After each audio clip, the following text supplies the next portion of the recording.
Hey, did you fix your fucking mic yet, dude? Worthless defense, dude. Okay, did you fix your fucking mic yet, dude? Worthless. Can you hear me? Yeah, I can hear you. Can you turn my stream off? Can you hear me? Yeah. I gotta turn you off on my. I have to turn the stream off. Can you still hear me? Yeah, I can hear you. All right. So we might not have time to debate everything we could debate tonight, but we can at least get started on something.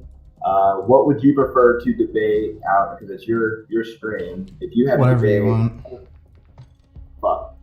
All right. Fuck it. Let's go Palestine. Okay. So I know a lot of times I watch you argue with people, and you're kind of like arguing over what's going on right now. And while that is relevant, I think a lot of the context, in order to understand it, you have to go back in history. So how do you justify the Nakba and the actual establishment of Israel? Yeah, that was the only land that Israelis could possibly inhabit. It was clear why there was a need to establish an Israeli state. That was the only location that it could possibly be made. The partition plan in 1947 wasn't going to expel any Arabs. The only real reason Arabs had a problem with a partition plan was they just didn't like the idea of Jews ruling in what they considered to be an Islamic Holy Land. So it's just Islamic retard bullshit and Jew hatred for why they had a problem with an Israeli state.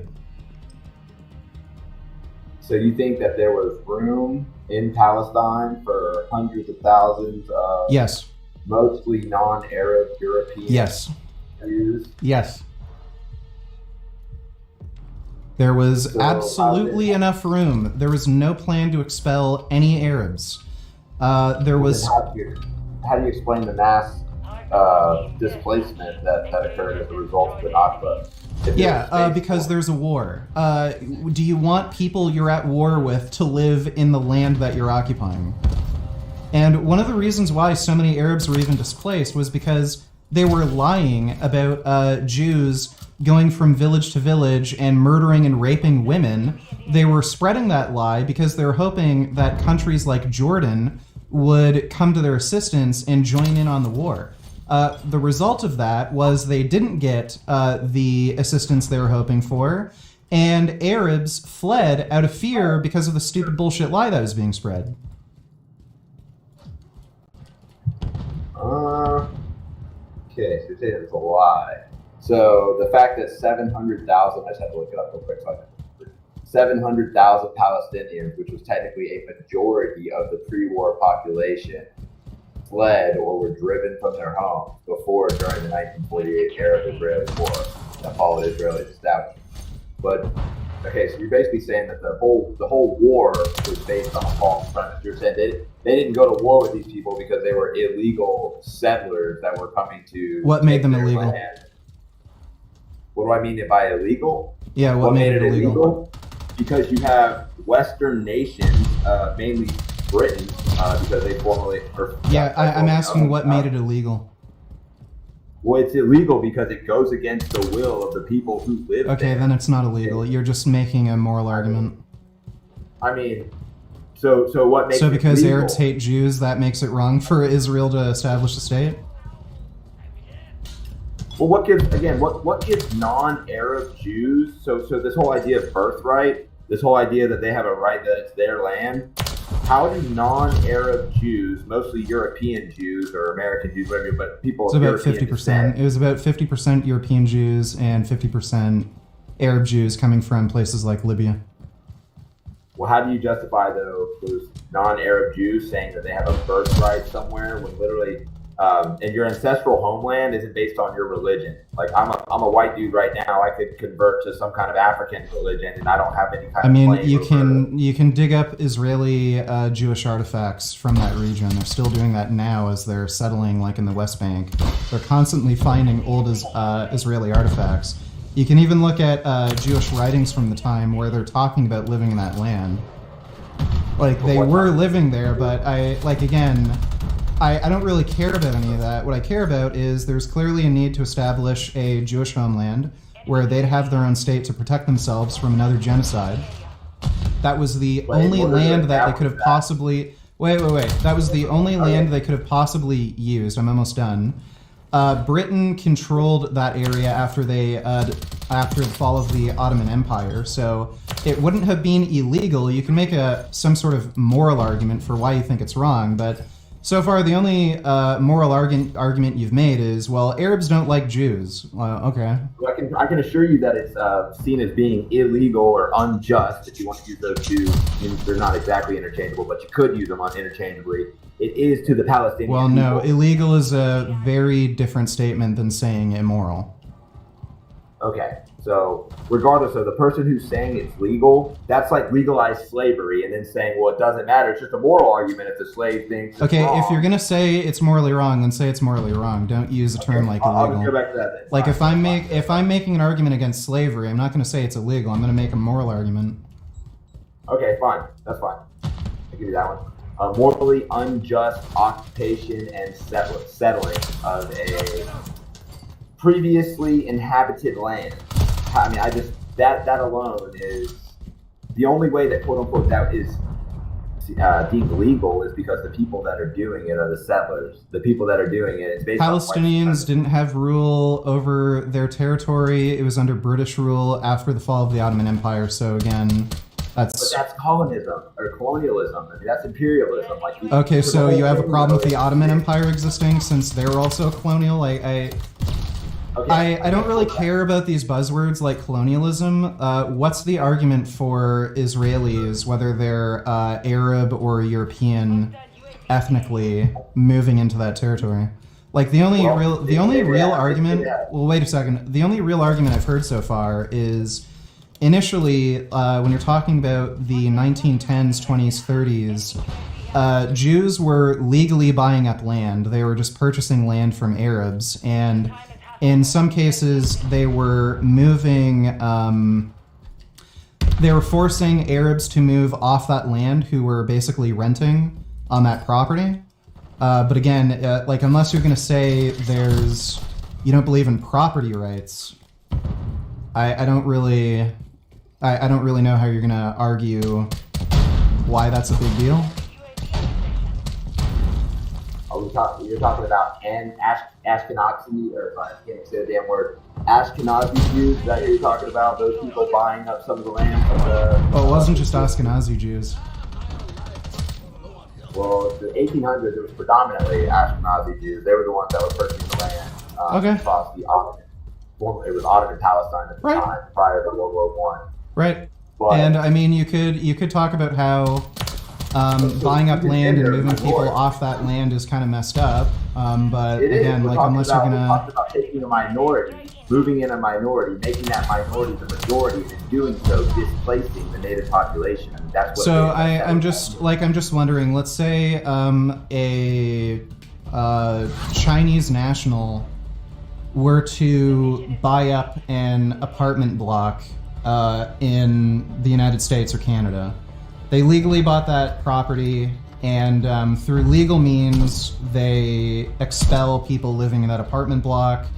They break it down, and then they turn it into a shopping mall. You could argue that, like, yeah, it's kind of messed up. People were living there, and it's hard to find another home or whatever. But, like, again, is it like this idea that it's settler colonialism, like these buzzwords? I'd just rather talk about the ethics of doing that than rather introducing these buzzwords that just don't really mean anything to me. They legally purchased the land, again, unless you have an issue with like property rights in general. Like I don't know if you're a communist or something. So when you talk about your Chinese analogy real fast, I'll forget that I'll lose this thought. I shouldn't, but when you talk about the Chinese analogy, the difference is kind of where you screwed up with your analogy. Is if those same Chinese people, if they came here, they bought some land, and then 20 or 30 years later, 10,000 or 20,000 or 30,000 more Chinese people showed up, and this time they showed up with weapons that they were given by European or some other foreign powers that had nothing to do with us. And next thing you know, again, it started off with those quote unquote legal land purchases where the Chinese people just came in. But instead of building that nice little shopping mall, what you're talking about, they brought in the Chinese army and they started to kill and displace us, the Americans or the Canadians, whichever. I don't know if we're talking about in Canada, that's your country, my country, America, whatever. But that's the difference. Like, yes, like you can make an analogy, it just has to be an accurate analogy.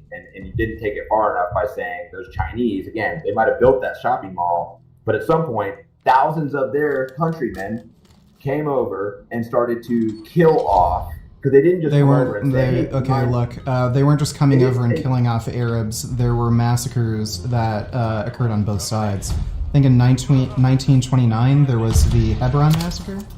That was like 50 Jews that were killed by Arabs.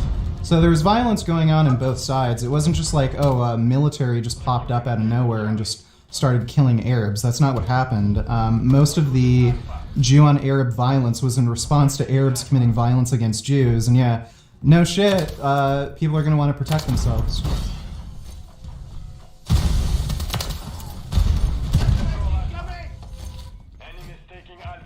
So, alright, I don't think you're going to get anywhere on that one. Well, what do you think? So you like to call Hamas terrorists. Yeah, they are. Would you have called Nat Turner, and the man who led this first, most popular, I guess it was the first slave revolt in the United States, and what he did is he immediately went out and he told his people to just kill white people. You know why? Do you understand why he did that? Could you imagine being a slave and every single white person you had ever known in your life wanted you dead or treated you like a second-rate citizen? Yeah, I could understand the motivation for doing that, but I don't think it's morally acceptable to kill innocent. I don't think it's morally acceptable to kill innocent people. I'm not totally familiar with the story of Nat Turner, but again, if he's telling people to go out and kill any white person they see, no, I'd totally be against that and I'd call that terrorism. But the slavery wasn't terrorism. Slavery wasn't his response to attacking slave masters wouldn't be terrorism. If you're attacking innocent people who are non-slave owners, then yeah, that would be terrorism. So do you think that the slave masters were the only people who posed a threat to a slave that had broken out? No. You could have you could have, like, say, a certain political class that was in favor of slavery. I also wouldn't consider that terrorism on those people. So if you have, like, voters who are voting for a white nationalist party who's in favor of slavery, I wouldn't consider that terrorism. We don't have to like the particulars, but are you going to condemn the enslaved people who escape, regardless of what they do?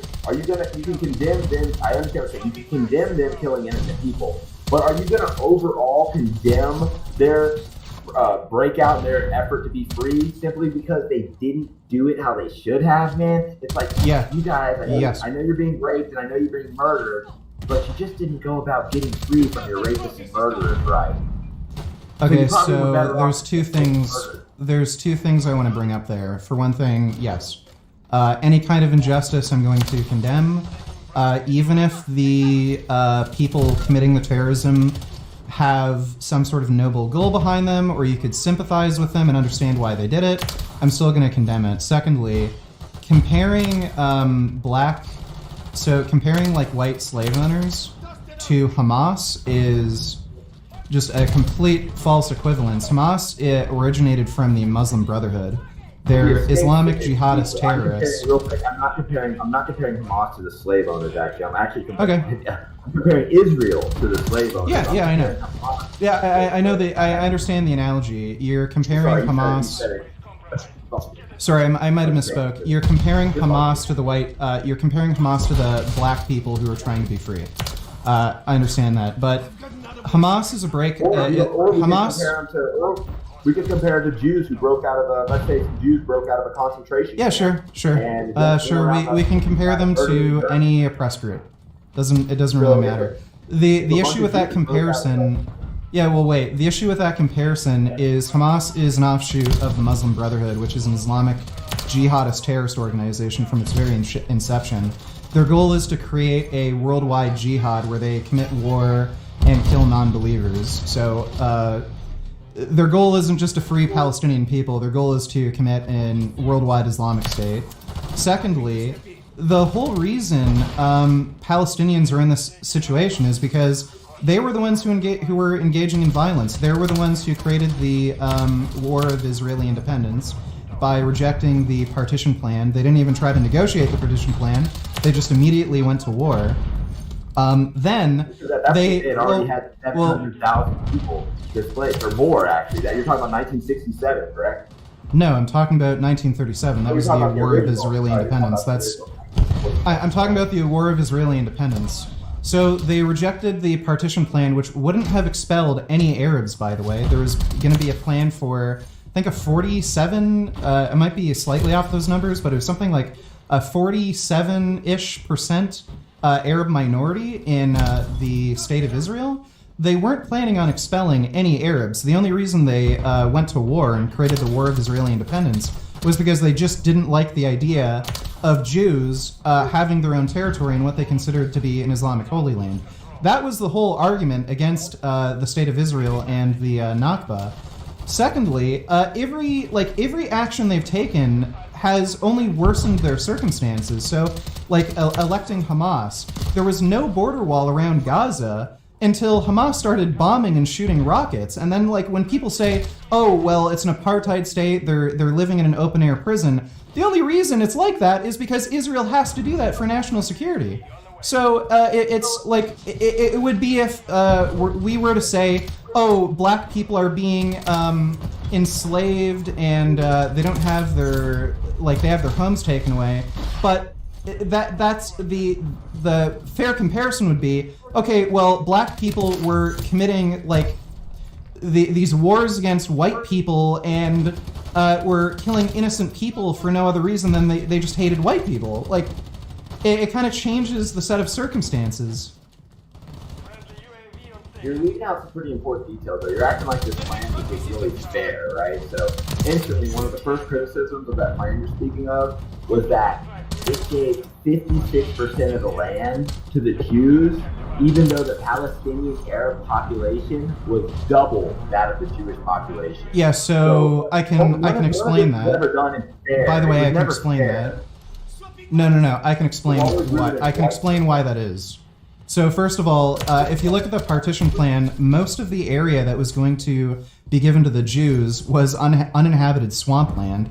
Secondly, it's not like they were not considering the welfare of Arabs at the time in the partition plan. They intentionally gave that land because they were considering how developed it was, how many Arabs were already living there. They're considering whether or not there was adequate water and water access, and whether or not they could farm there and actually build business. So from what I can tell, the partition plan was pretty fair. And again, this you could argue they could have negotiated, but and on top of that, they weren't going to expel any Arabs. So if you're going to say, well, Israel was given more land, well, they weren't going to expel any Arabs anyway. And if you look. By the way, this is another. Wait! I'm almost done. If you're going to argue that, well, it's not technically Arab land and that's colonialism. Well, look at how Israel has developed as a state. They abide by most nations' human rights codes. They're very similar in their social structure as the United States or Canada or these other nations. The technology they've developed, they're world leaders in AI, desalination. It would have benefited Arabs if they had just accepted the partition plan and lived under Israeli rule. Look at what Arabs are doing. They basically follow Islamic law. Gay people are murdered. Women don't have equal rights. So I'm very much in favor of colonialism when you're talking about the colonial power being much more productive and much more ethical than the people they're colonizing. They've always called, see, that's the thing though, you don't see it, and a lot of people don't see it. You are basically assuming the role of someone who would have been making an excuse for the taking of the Aboriginal land back in the day, or somebody who would have taken it, because again, the Native Americans and the Aborigines, they were always savages. It was always their culture. Their culture's always so much more. If you look at the this is something that you can prove with archaeology.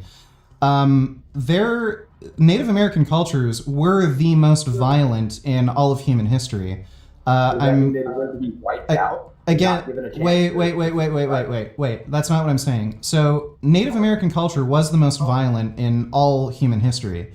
I might be fudging these numbers, but if I remember correctly, something like at least a quarter of male deaths were through violent means. So they were getting like bludgeoned with like big sticks of wood. They're getting penetrated with arrows, stabbed with spears, cut with knives.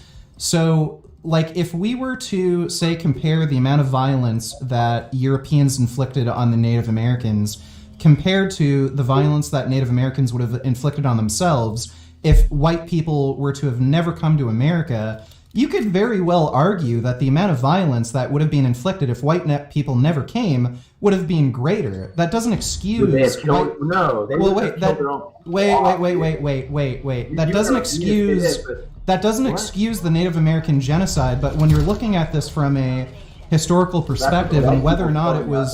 The white people showing up resulted in genocide. There was no other outcome. We don't live in an alternate dimension. This isn't a multiverse. And again, I'm not trying to be rude. I'm just saying, like, the outcome was mass genocide and displacement. No matter how brutal they were to one another and within the confines of their own cultural norms, that doesn't justify us. I'm not saying it justifies genocide. That's not what I'm saying. What I'm saying is, if we are going to create something like a state of Israel, it should be considered what would the future history look like in both circumstances. So if you're under Islamic rule, you're going to have gay people being murdered, you're going to have women having no rights, you're going to have child marriages, you're going to have, because Islamists believe in jihad, you're going to have them commit tribal genocide against other cultures unless they give you the jizya, which is it's an Islamic tax. So, like, versus living under Israeli rule, where we already see what the state of Israel has become. It's become a modern democracy where everybody has equal rights. So why would you have preferred, why would it have been preferable to have Arabs rule over their own land versus Israel, when we know it's led to a modern democracy where everybody has equal rights, whereas if it was controlled by Arabs, it would have been this Islamic fucking shithole. If you did a poll right now, and obviously it sucks, we can't do a poll, but if somehow you could do a poll of all the people of Palestine, the ones that are there, the 2 million people that are still there, you think that they would say, you know what, I'm really glad that they wiped out, they destroyed, and dude, I saw you arguing the other day, 70% of Gaza is destroyed, bro. That's a fact. No, it's 50%. It doesn't matter. It doesn't have to come from Al Jazeera. No, it's 50%. So 50% of the buildings are confirmed destroyed. I think 12% are questionable, and the other 30-something% are just fine. So I want to say, let me double check this. Well, wait a second. Before we get onto that, there are Palestinian Arabs that get refugee status in Israel because they're persecuted in their homeland for being gay. And you can tell gay Arabs that have become refugees in Israel, they'll say, thank God Israel exists, or else I would have been fucking murdered. So, again, it's kind of proving my point. There's many Palestinian Arabs that have moved to Israel because their own culture is so fucking barbaric and horrible. So when you're arguing about Arabs getting their homeland taken away from them, first of all, it was never going to be taken away from them. There was never any plan to expel Arabs, and we already know Israeli society is much more civilized than Arab society. So why would I have an interest in Arabs having their own homeland when that's just going to result in shit I don't want, like unequal human rights, gay people being murdered, child marriages, young girls getting fucking raped? Like, why would I want that? That's what happens right here in the United States, right? Now, let me finish real quick on why I'm saying that. The United States, if you look on the full timeline of what we know as observed history. We'll go back to Sumeria, and then if you watch Graham, whatever his name, Graham Hancock, then sure, it probably goes back further. But anyway, if you go back like Babylon, all the history we know, up until just almost 100 years ago, dude, here in this country, gays were murdered. Yeah, I know. Yeah, I know, but they're not murdered now. You already know where I'm going with that. I don't have to list every single fucking thing that was going on in the United States that was morally wrong, literally less than a century ago. My point, though, is that in the entire timeline of history, it's such a small blip that we have ahead of these other people. And what I mean is, we're like 150 or 200 years ahead of Saudi Arabia. And I know that seems like a lot looking in, but in the timeline of human history, it's nothing, dude. It's a tiny blip. And for people to have you already know the outcome. To have a self-determining culture, whatever you want to call it. Well, the issue is you already know the outcome. Look at every Muslim majority country. At the best of times, gays have unequal rights where you can be imprisoned for being gay. And it's commonplace that gays are just murdered.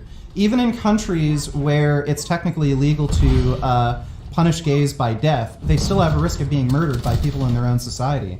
That doesn't really happen in the United States, so we know the outcome. Should we wage war with these countries? Should we invade? So like basically that's like saying, oh, Saddam's a bad guy, right? Saddam killed his own people. So let's go and kill, and again, this is the highest estimate. Let's go kill anywhere from, I want to say, I don't know, it's the lower estimate, 400,000 to 1 million Iraqis. Let's destroy their infrastructure in their country, make sure they can't even drink their fucking water. Let's occupy their country for 20 years. Let's totally destabilize it. Let's allow extremists like ISIS, etc., to come into the country, because Saddam would have never done that because he was a dickhead strongman and he didn't like religious zealots. He sure as hell didn't want terrorist organizations operating within his country. Again, well, he was the terrorist organization. I'm not saying he's a good guy, but anyway, the point is going in, looking at these cultures again and saying like, oh, look how brutal they are. That doesn't give us an excuse to either settler colonize them or whatever, settle them, or go to war with them. I just have a hard time with being like, hey, look at how bad the Taliban is towards women. So let's go over there and fuck them up and kill. I'd be very much in favor of going to war with the Taliban. This is just part of the calculation that has to be made when you're talking about invading a nation state. You have to calculate how much like civilian casualties there'd be, how much losses will be on your side, how expensive it's going to be. But the idea that it would be wrong to invade like Afghanistan or Iraq or Iran and bring over, white European culture and get rid of Islam, that would be a good thing. But like what you're saying here is there's other downsides, and yeah, those downsides have to be calculated in. But we already know, like again, when we're talking about Israel, Palestine, or Israel, Gaza, we already know the outcome. The outcome is Israel has a modern Western democratic system where everybody has equal rights. Gay people aren't murdered. Children aren't forced to marry a rapist at like 5 years old. And that's not the case in places like Gaza or the West Bank.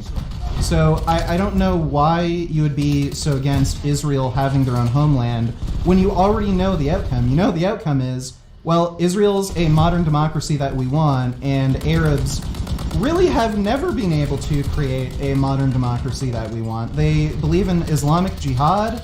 They want gay people to be murdered. They go to war with non-Islamic nations because of the Prophet Muhammad saying you must commit jihad. They make people pay a jizya if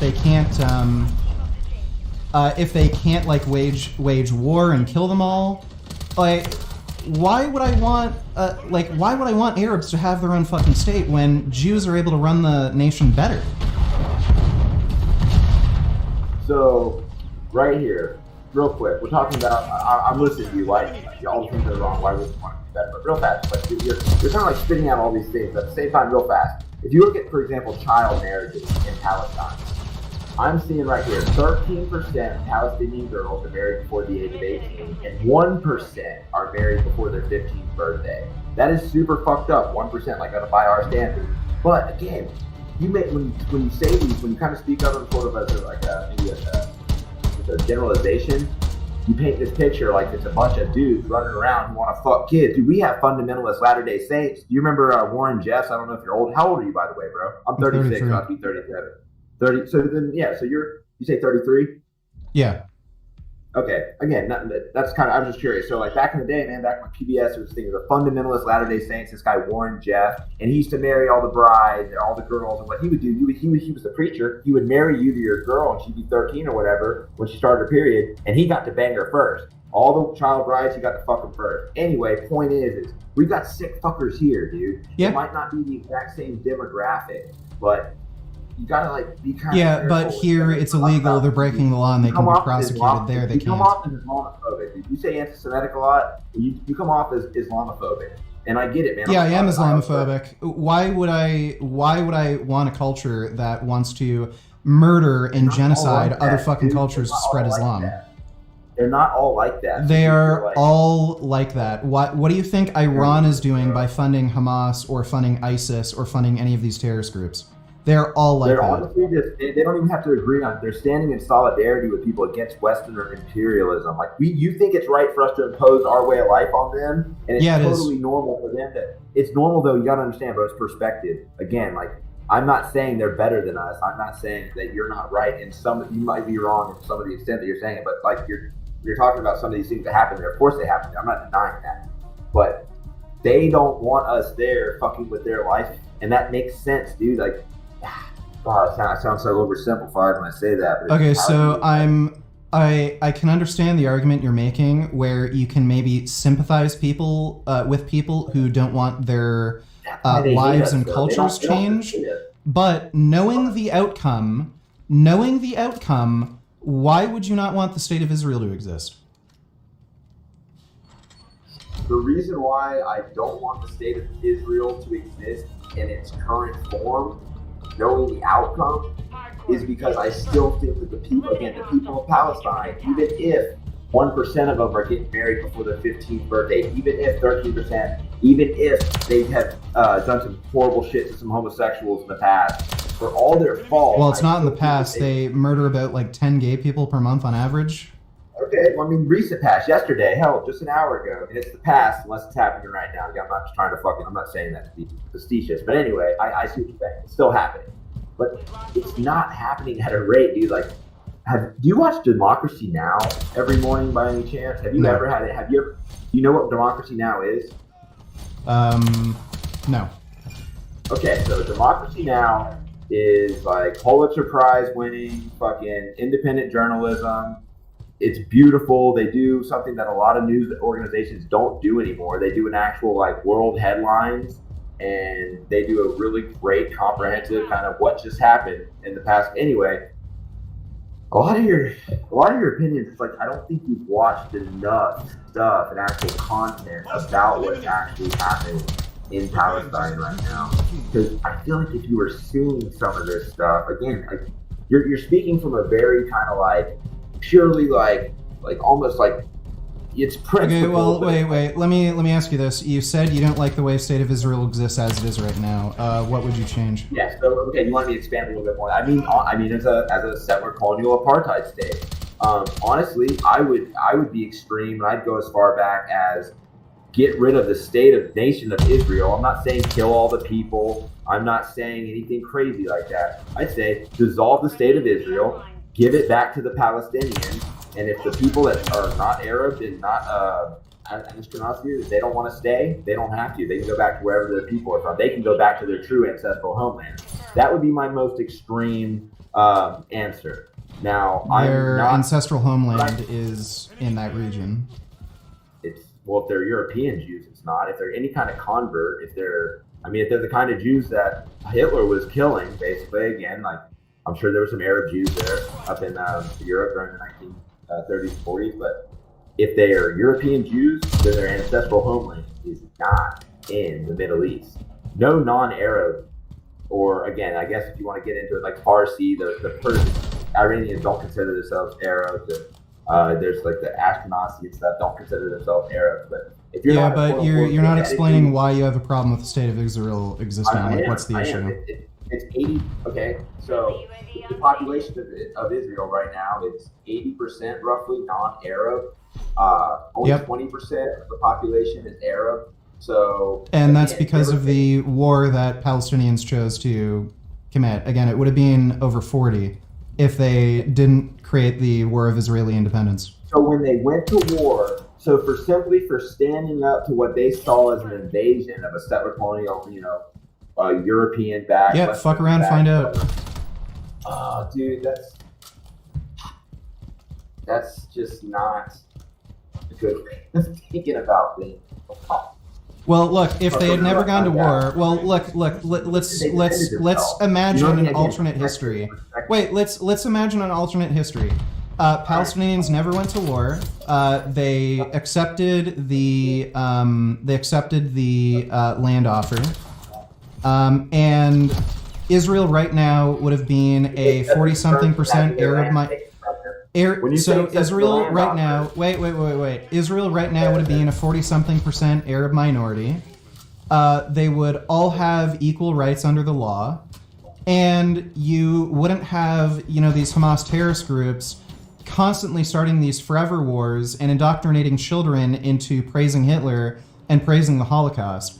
Does that not seem like a better, alternate history than now if Palestinians started fighting for no other real reason than I don't like Jews because they have these weird beliefs that you shouldn't be able to rape children or murder non-believers? What alternate history would you prefer? Do you think that, I have to approach that from 2 different directions.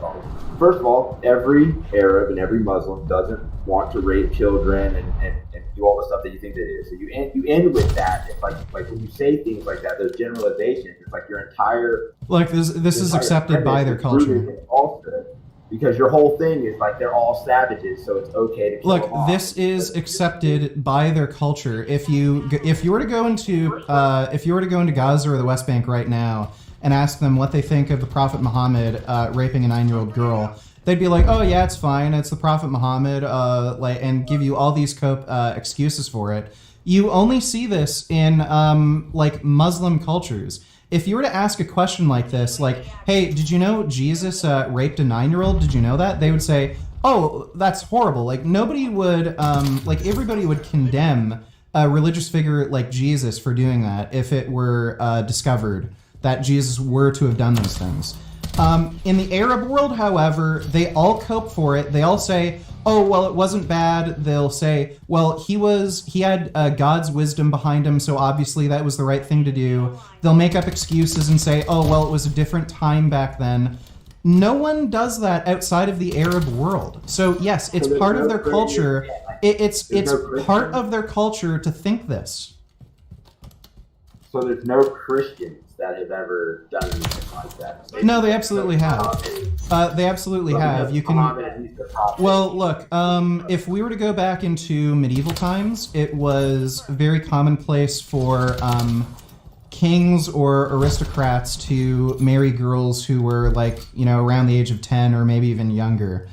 If you look at writings about this at the time, you will see some more nuanced conversations around the topic, where say a ruler or an aristocrat will marry their daughter off to some other ruler or aristocrat, and they will send a letter saying, "Could you please not consummate the marriage until she's at least 16, because, and they'll give reasons, because it will harm her, she's not ready psychologically."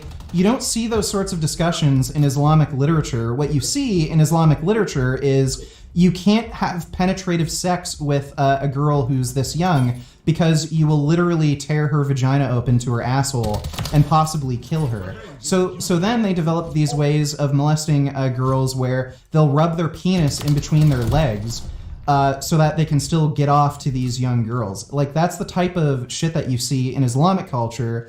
In European culture, you see them talking about how it's even though these marriages are taking place, they shouldn't consummate the marriage until this age, because it would harm them either psychologically or physically. It's not seen as morally right to have sex with somebody that young. So you can see instances of child marriages in European culture, but even still, it's not the same. Well, even then, dude, I appreciate your depth of knowledge how I had no idea. And now I'm reading about the Muhammad and the whatever it is, the Sahih al-Bukhari or whatever. But okay, so that's true. But even then, if only 1% of the women in Palestine are being married before they're 5 or whatever, versus the 13% that are married off when they're 15 or younger, that's still 1% of people being. 15 is pretty fucked up, obviously by our standards. I don't think that necessitates bombing with cities and killing with children. They're not bombing the city because they're having underage sex with minors. They're bombing the city because they're committing terror attacks. I get it, but you're still kind of using that as a justification in the end. Like basically, the means justify the end. In the end, look, I'm telling you, Israeli culture is much more progressive. They have a democratic society where everybody has equal rights. Islamic society does not have that. So knowing this, why would I have a preference for Arabs having their? Why would I have had a preference for Arabs keeping all of this territory and not having a Jewish state? Okay, so a lot of if we get away from like the child fucking and all that good stuff, we can talk about them being terrorists and them hating us. It's like you're not connecting the dots with, again, like the last guy that was speaking to you, he was doing an okay job, and it's like, again, the causality. Why do they hate us? Why, we're over there telling them their culture's shit and that 13% of them are dogs for fucking kids and blah, blah, blah. We got all these other reasons, and they're bad for gay people, most of them are bad, and the women have to wear hijabs, and we got a laundry list of reasons why they suck, and they're worse than we are. But when we're there killing them, all we're doing, so that's it. We think you have an inferior culture. We say that these people, the Jews, they got kicked out of their land, so they got to come here and kick you out of your land, and it's okay. Nobody was planning to kick out Arabs. You keep repeating that. Nobody, they knew. I need to find the actual footage on that. I've actually seen it. Are you talking about Ben Gurion with the message to his 16-year-old son talking about expelling Arabs, which no Arab would have known at the time? Why is it relevant whether or not they knew it at the time? Well, everything has to be put into historical context. If you're going to say an Israeli ruler had the intention of expelling Arabs, but none of the Arabs would have known it at the time, and on top of that, it's a democratic society, which overall they did not want to expel any Arabs, then what would the justification for the Arabs be to wage war with the Jews? Well, the moment that the Jews are there with, again, armies and they're occupying your land, that is a hostile action. The moment those large groups of people showed up on their territory, this territory that you say was just, there was nobody there or whatever, which that's not true. I've heard this saying, they like the birthright indoctrination of Jewish people, it's like, it goes something like a land with no people for a people with no land. And that's what they were referring to Palestine. They were basically saying Palestine doesn't have people. Well, obviously it did have people. So if you ask me, that statement is just, again, rooted in racism. You're basically saying there's no people there because those aren't people. They're subhuman. And again, it's that same old trope or some variation of it that has been used to justify the genocidal settler colonialism in Australia, the Americas. And again, manifest destiny is Zionism. Zionism is manifest destiny. It's the same, interchangeable. It's very similar. It's what you use to justify. You essentially say that this land is our right, and these people have a brutal culture, a savage culture, and we have a superior. Well, yeah, that was proven since they started the war. Who started the war? Palestinians are the ones that started the war of Israeli independence. Palestinians started the war, but the Palestinians aren't. You're saying they started a war, but what they were really doing was defending their land. It's what we would do. Well, no, they weren't, because their land wasn't being taken from them. They were just going to be under Jewish rule. And they didn't like that because they're Islamic jihadists. Well, what would we do if, again, perspective-wise, right now, again, we already took the land from the Native Americans. They're not coming back. What would we do right now if a small group, a minority of Chinese people showed up with weapons and guns. They pointed at us. They said, "We're not going to take your thing. You're just going to be under Chinese rule." This is completely disanalogous because we already have our own nation state. Arabs at the time didn't have their own nation state. They were under the Ottoman Empire. And then when the empire fell and it was under British rule, the British had that mandate to create the state of Israel. It's two completely different situations. Okay, so again, like you're okay with Western imperialism. I guess I'm asking you that. I think you've already made that clear, so I need to just stop. You are completely fine with Western imperialism. Like we talked about how depends on what it is. So when the Ottoman Turks had it, I'll tell you this real quick. When the Ottoman Turks had it, that wasn't Western imperialism. Yeah, it was an empire, but the people of Palestine being ruled over by Turkish, a Muslim empire, wasn't the same as the people of Palestine being ruled over by foreign Jews. Because that's what they were. They were foreign Jews. Again, like they're not. They say their ancestral homeland. I'm sorry to repeat myself, but they're not genetic. When we talk about where your ancestral homeland is, that's where your genetic, like that's where your quote unquote people are from. That's not just where the yeah. So you're saying Arabs just hate people who aren't them. So that's the justification for not wanting a state of Israel. Well, that's what your argument boils down to. It's just Arabs are racist and they don't like non-Arabs, so. No, Jews, all people are racist if they're engaged in that kind of thing. Like the people that are like, you put two different groups of people fighting over land, they're probably going to be racist. A little kid in Palestine grows up and his parents say, "Hey, look, those are Jews. They hate you. They've stolen our land and they keep us in a cage. We have no rights. They control everything that comes." There was no border wall around Gaza until they started committing terror attacks. So, what do you mean keeping us in a cage? Like, do you think Israel doesn't have interests in national security? There's been a Palestinian resistance for a long time. Yep, and they keep failing. They will not be able to. They won't be able to expel the Jews with military force. So it's fucking stupid. And by encouraging them, like all this rhetoric about how it's really your land, Jews weren't supposed to be there. You're just encouraging them to wage more wars that they're going to fail and just get killed more. Dude, if the United States and France and Germany weren't backing them, then all the genocidal countries, if they weren't backing them, the people that have committed genocide and settler colonial exploits of their own, they'd be gone in a heartbeat. And again, I don't wish that. I don't want to see all these people just fucking die, dude. Even though, like, part of me, and a lot of times I see the Israeli people, like, saying, "Death to Arabs." And, okay, yeah, the other day, homie showed you an article, and it said something about in the past, they were saying death to Arabs. Well, you need to, like, watch, like, some world news or something, because they were just yesterday or whatever was the celebration of when they took East Jerusalem, Gaza, and the West Bank. And in those marches, they were saying the same thing, death to Arabs.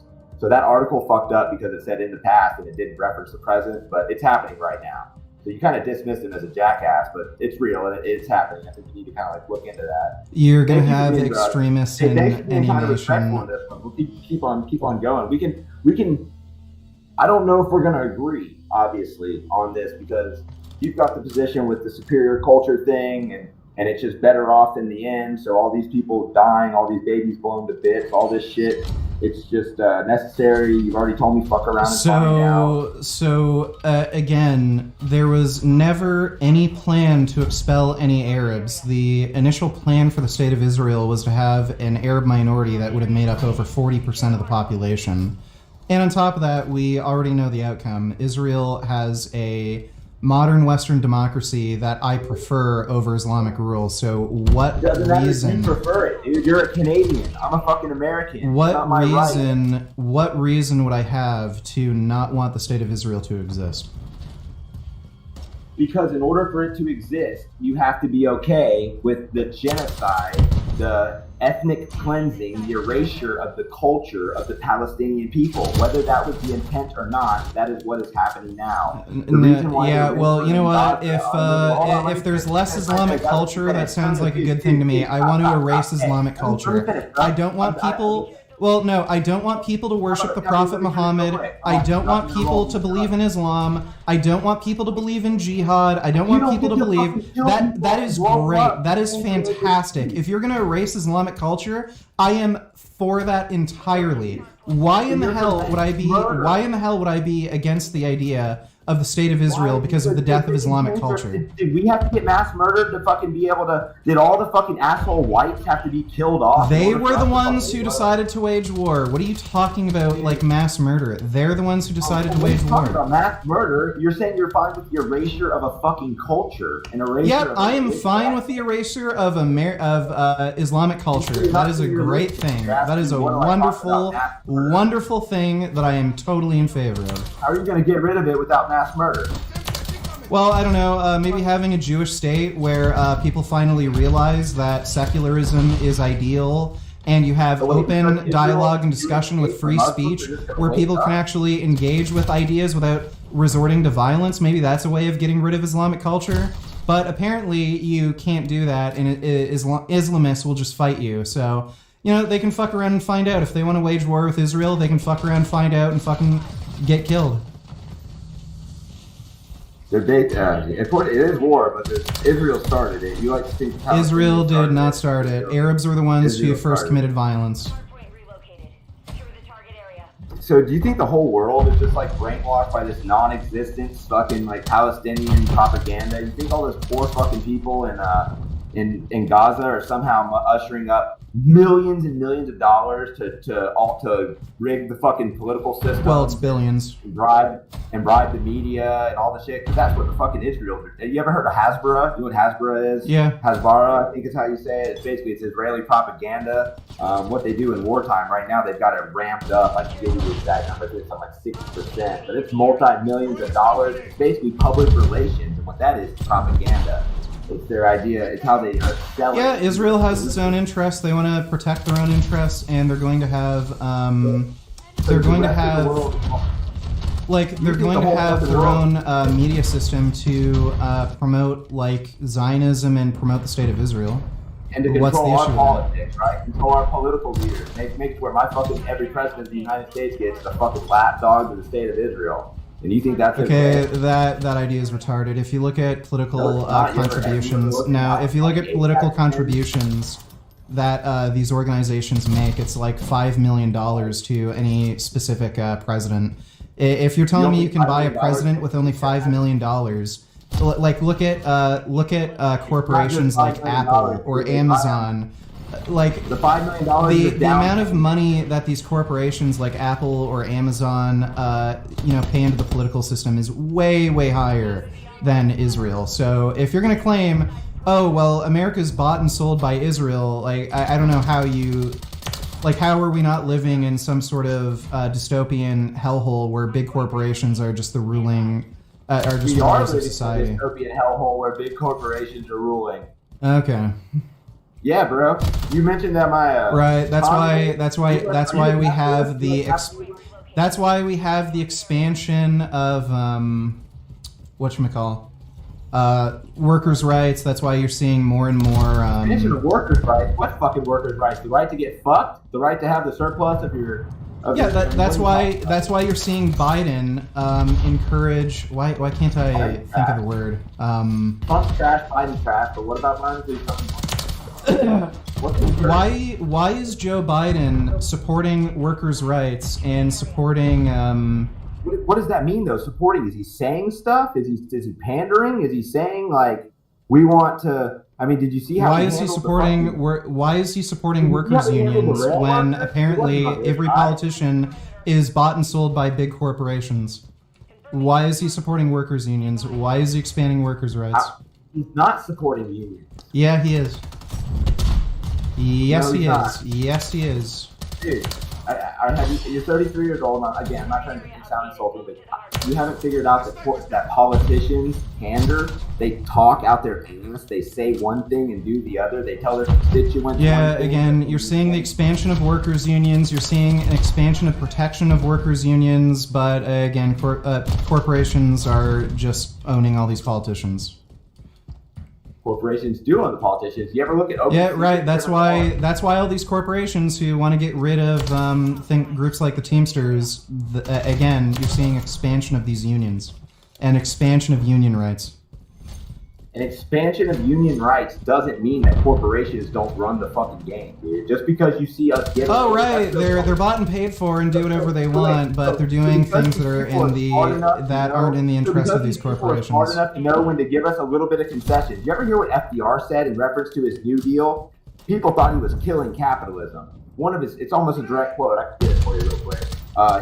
He says, "I'm not destroying capitalism. I'm saving it."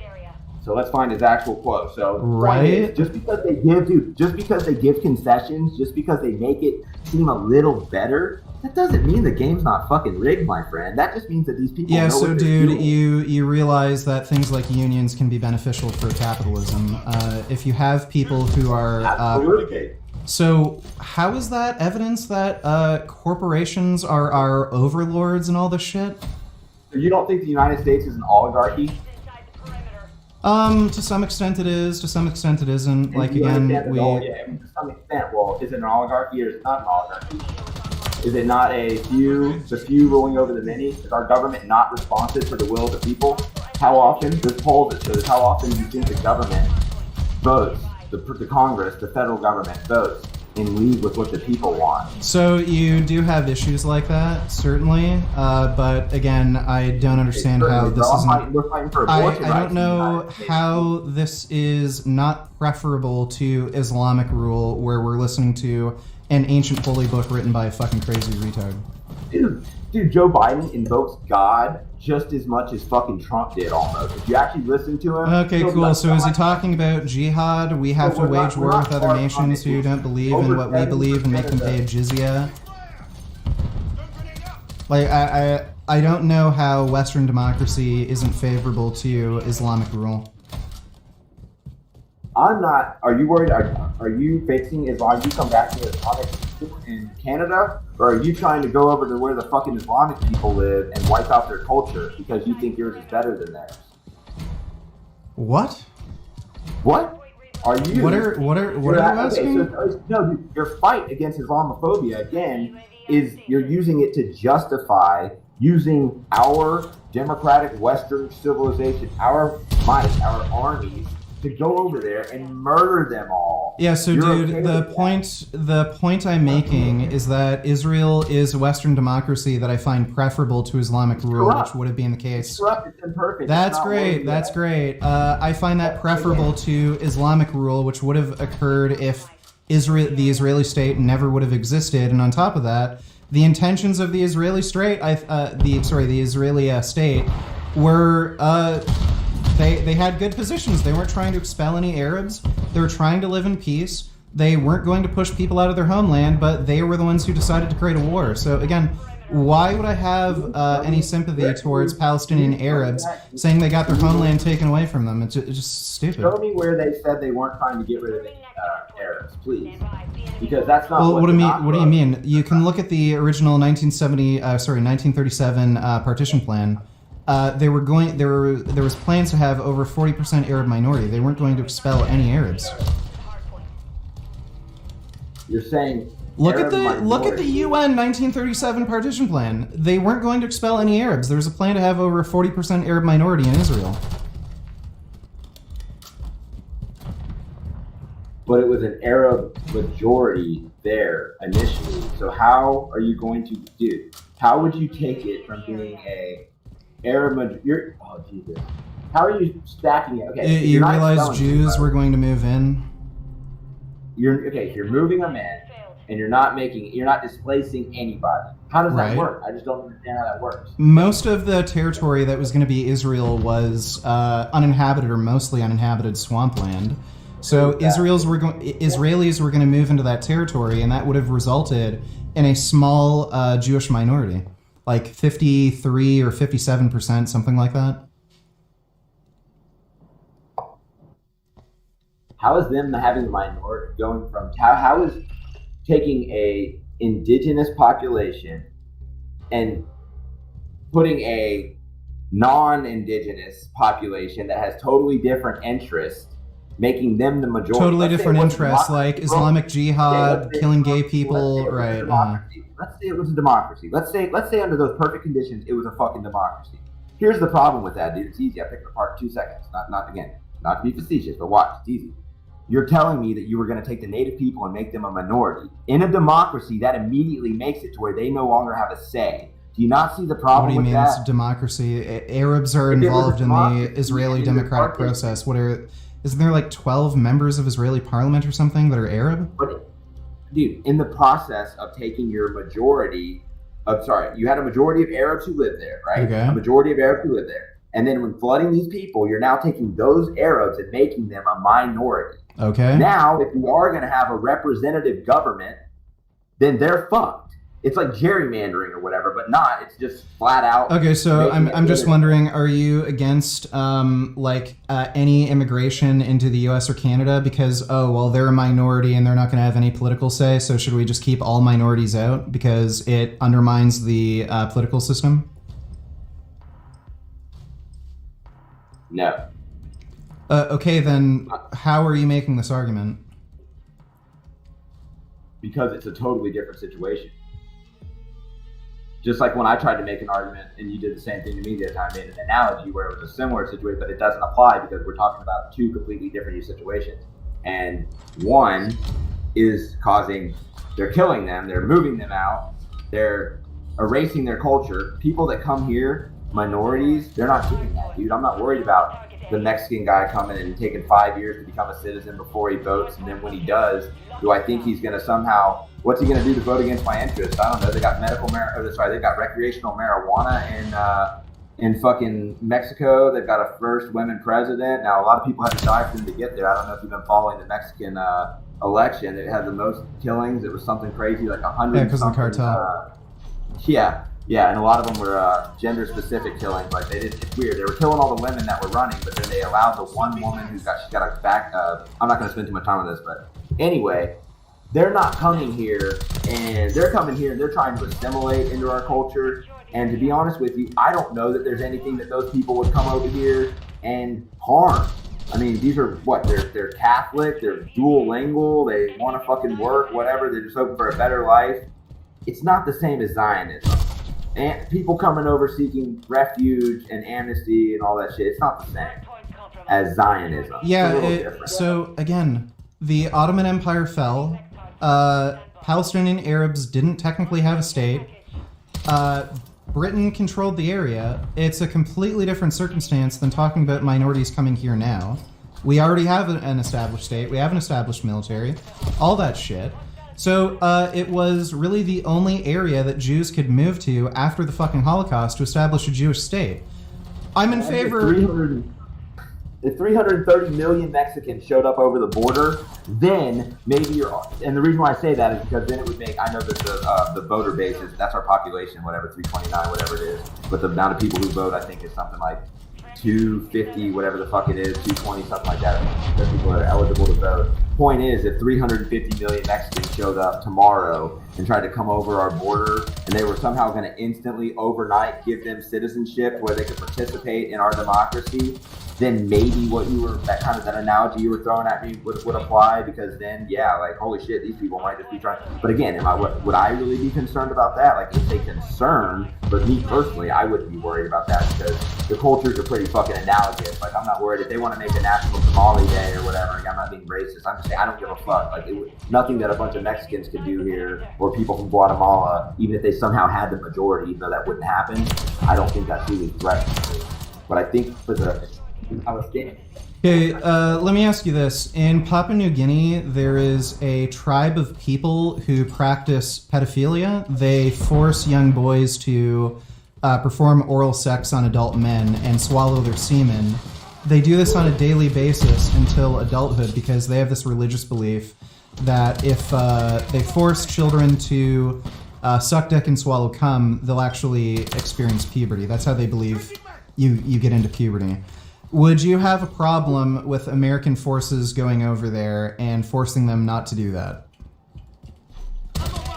Okay, forcing them not to do that, if it did not entail displacing their people and pretty much erasing their... Right, okay, so let's say there's two options for if we were to invade that culture. If you just wait.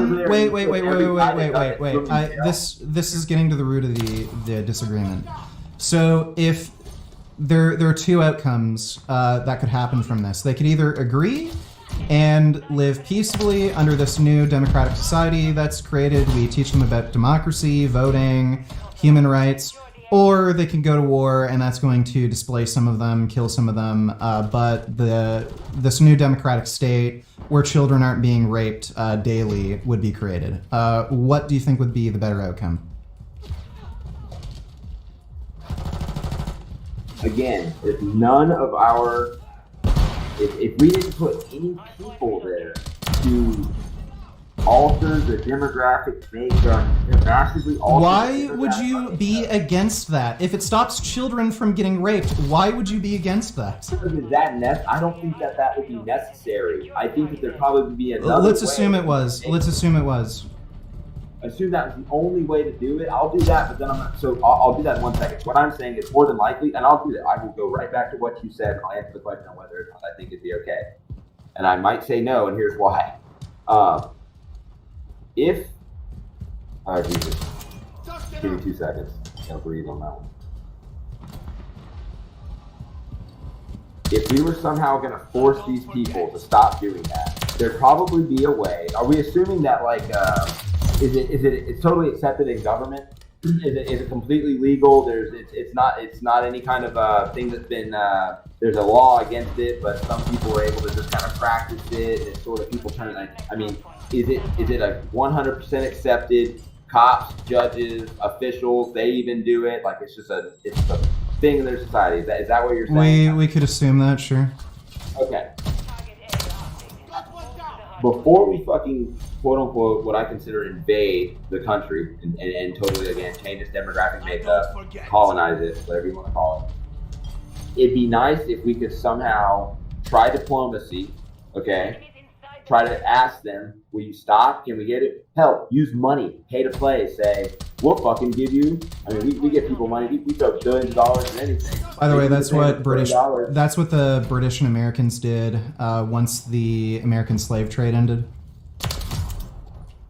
What paid off the African slave traders to make subsidize them basically. Well, what they did was they imposed things like trade restrictions. They said, we won't trade with you, we'll block trade routes. They did things like that if they wouldn't stop slavery.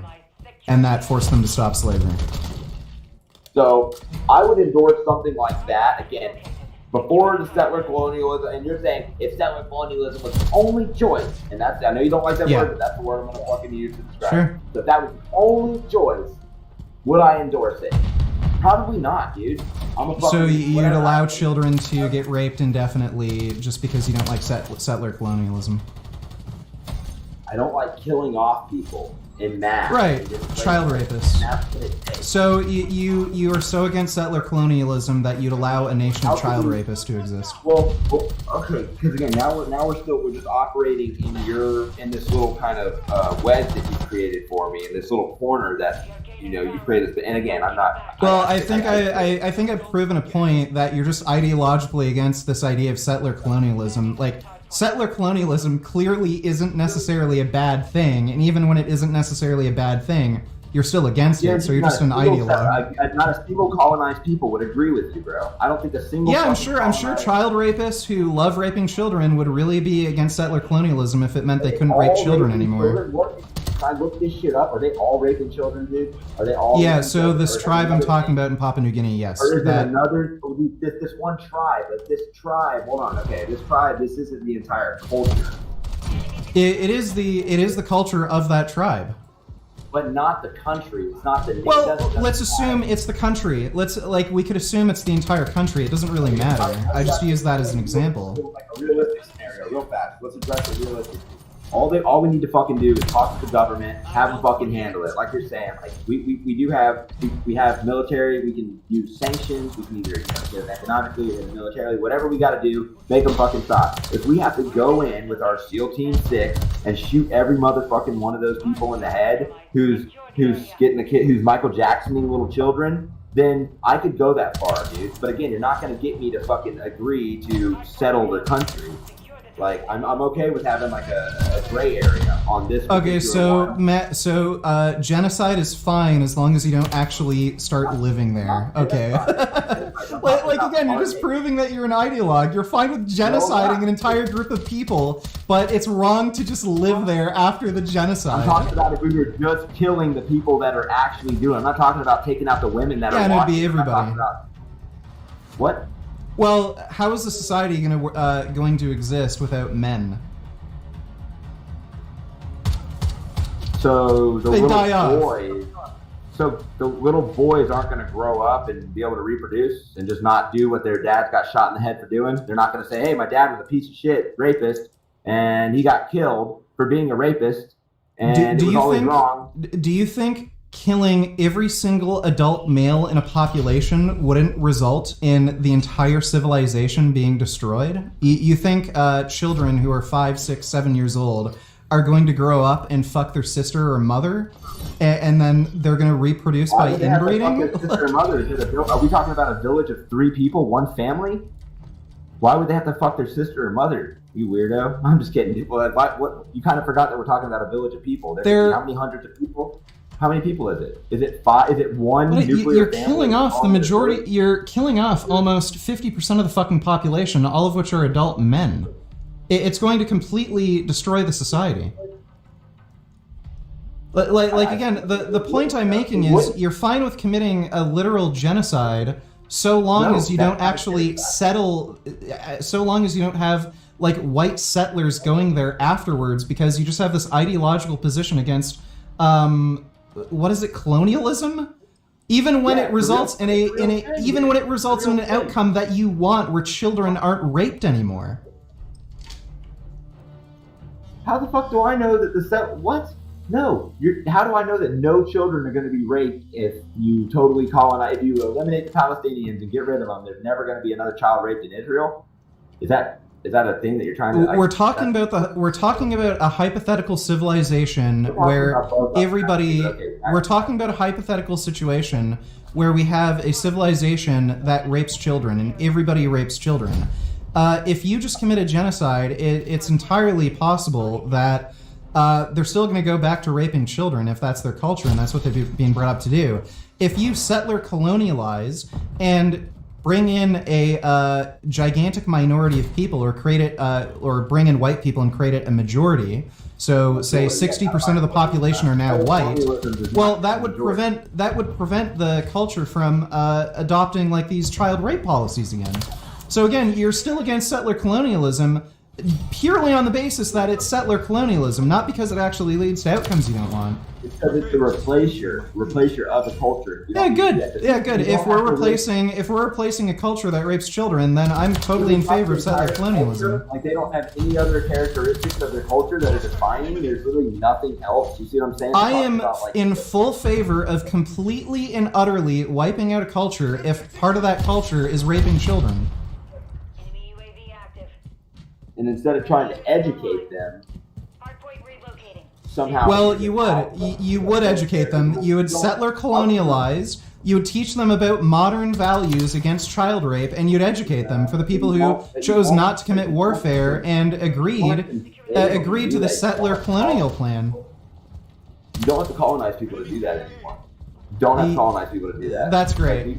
That's great. Again, we go. Well, no, dude, we are.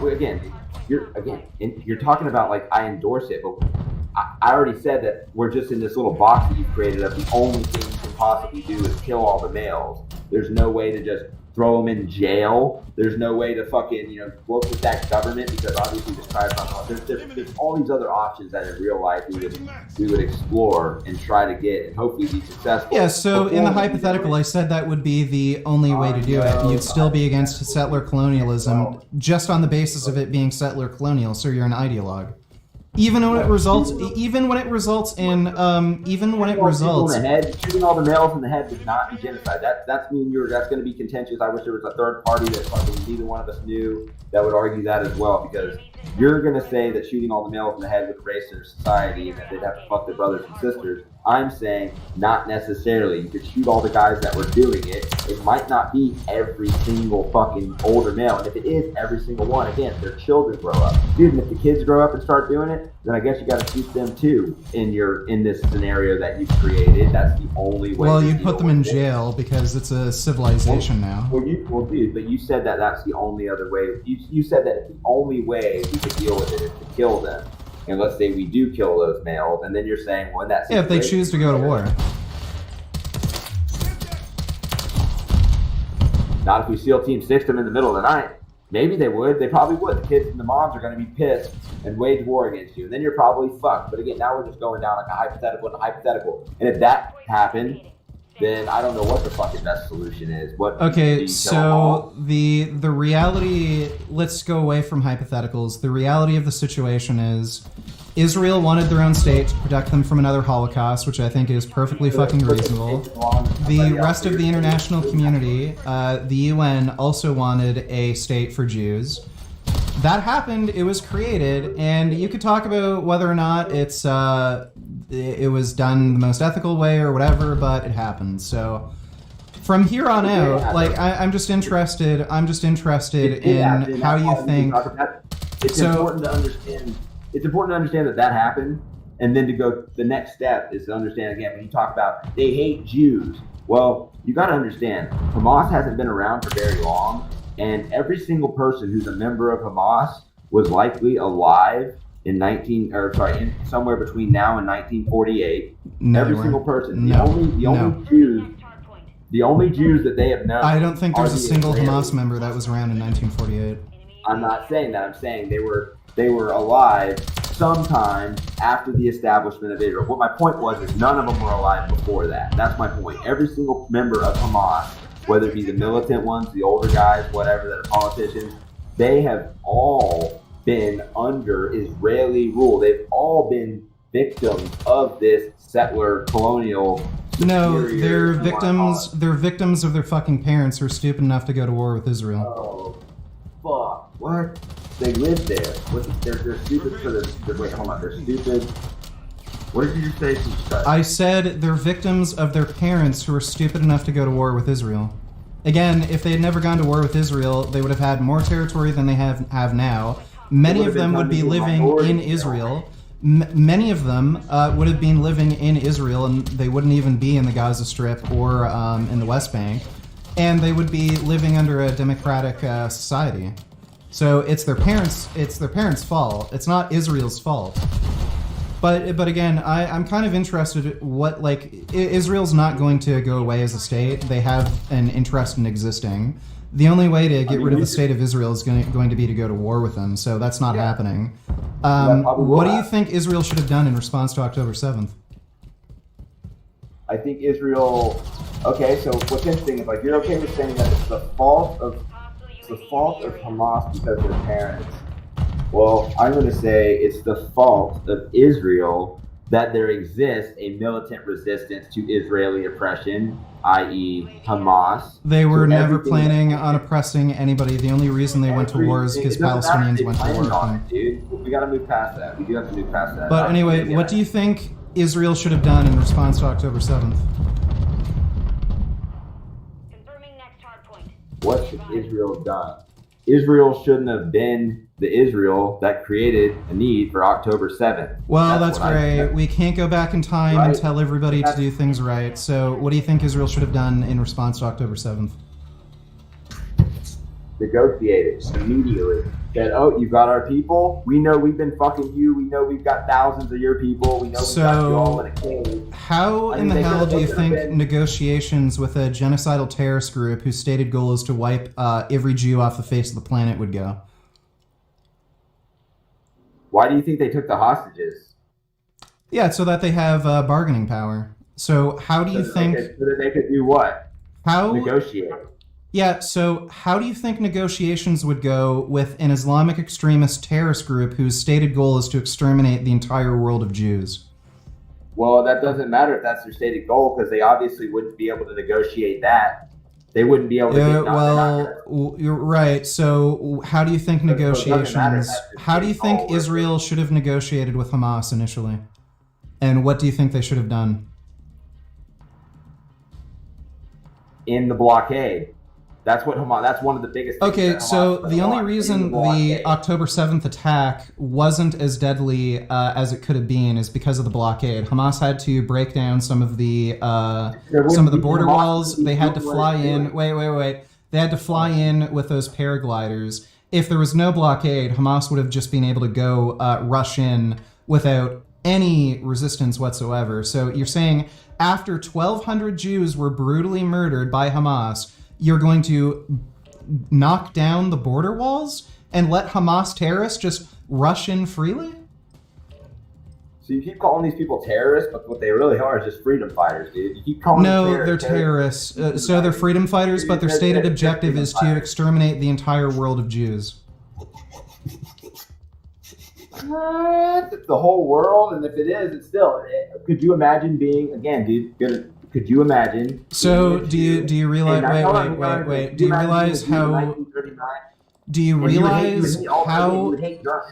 Do you realize what you're saying is ridiculous? You're saying after 1,200 people were murdered by Hamas, Israel should have knocked down the border walls so Hamas would have an even easier time of going into Israel and killing more civilians. If they knocked down the border wall and they gave in to the terms of actually give the fucking Palestinian people some dignity and quit settling the West Bank and doing all the fucked up shit, murdering people and coming in and mowing the lawn and coming in and terrorizing them, spraying them with all this stinky shit out of the back of fucking fire trucks and doing all the crazy shit. If they stopped doing all of that, then there wouldn't be a need for Hamas, dude. So again, Hamas's stated objective is to destroy the state of Israel and rid the entire world of Jews. You think if Israel were to have knocked down the border wall, they would stop fighting?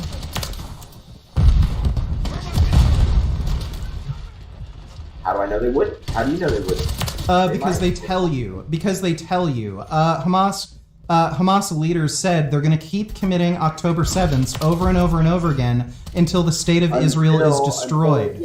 So that would not have stopped the terror attacks. Israel would have literally, every single Israeli citizen would have had to flee to some other country, and you would have to displace over 5 million fucking people. So you don't think that Hamas would accept a two-state solution if one was put on the table today? No, they would not. Why do you think they chant from the river to the sea? What do you think that means? They tell you this. They released a press briefing saying they're going to commit more and more October 7th until the entire state of Israel is destroyed. They don't want a two-state solution. 2024. Different people say different things. Ben Gavira from fucking Israel says stuff. Different people say different things. Okay, get it? I got it. Anyway, Hamas official says group would lay down its arms if an independent Palestinian state is established. Again, dude, they can have their most extreme, like we're going for the gusto, like that could be in their fucking charter, that can be on their constitution, can be on their flag. I believe it's actually on their flag. But that doesn't fucking matter. Okay. So let's put this into context. Cool. So let's put this into context. You have 1,200 Israeli civilians that were murdered. You have dozens of women that were raped during the attack and were also murdered. Some of them were kept hostage, and they were raped while they were kept hostage. You have babies that were burnt alive with their mothers, and you're saying Israel should have believed this idea that Hamas would stop attacking if they just bring down the border wall. Do you not think that Israel's ever killed any Palestinians? Yeah, so again, I'll ask this again. You think Israel should believe that if they broke down the border wall after 1,200 of their citizens were brutally murdered, raped, babies were set on fire with their mothers, you think Israel should have believed that if they knocked down the border wall, Hamas would stop attacking? Where are the babies burnt alive? There was actually a forensic investigation that was conducted on one of the charred corpses. It turned out it was a mother holding her infant daughter, and they were burnt to a crisp while they were still alive. The mother was clutching onto her child while she was engulfed in flames. So you're telling me after Hamas did all this, Israel should have believed this idea that Hamas would stop attacking if they'd break down the border wall. They negotiate, dude. They've done it. Okay, so again, I'll ask you again. After 1,200 Israeli civilians were murdered, raped, and burnt alive, you think Israel should have believed that Hamas would stop attacking if they had broken down the border wall? You're acting like this started on October 7th. So I'll ask you again, you're telling me Israel should have believed that Hamas would stop attacking if they had broken down the border wall after they had just brutally murdered 1,200 innocent civilians and lit babies on fire. Would there be peace and room to negotiate for an indefinite amount of time? So again, I'll ask you again. Yes. Here's my answer, yes. I think that there would be peace and for an indefinite period of time, and they could negotiate. Again, this doesn't mean forever that they're always going to be peaceful because they're adversarial. But okay. Well, there's a reason why you're not a politician.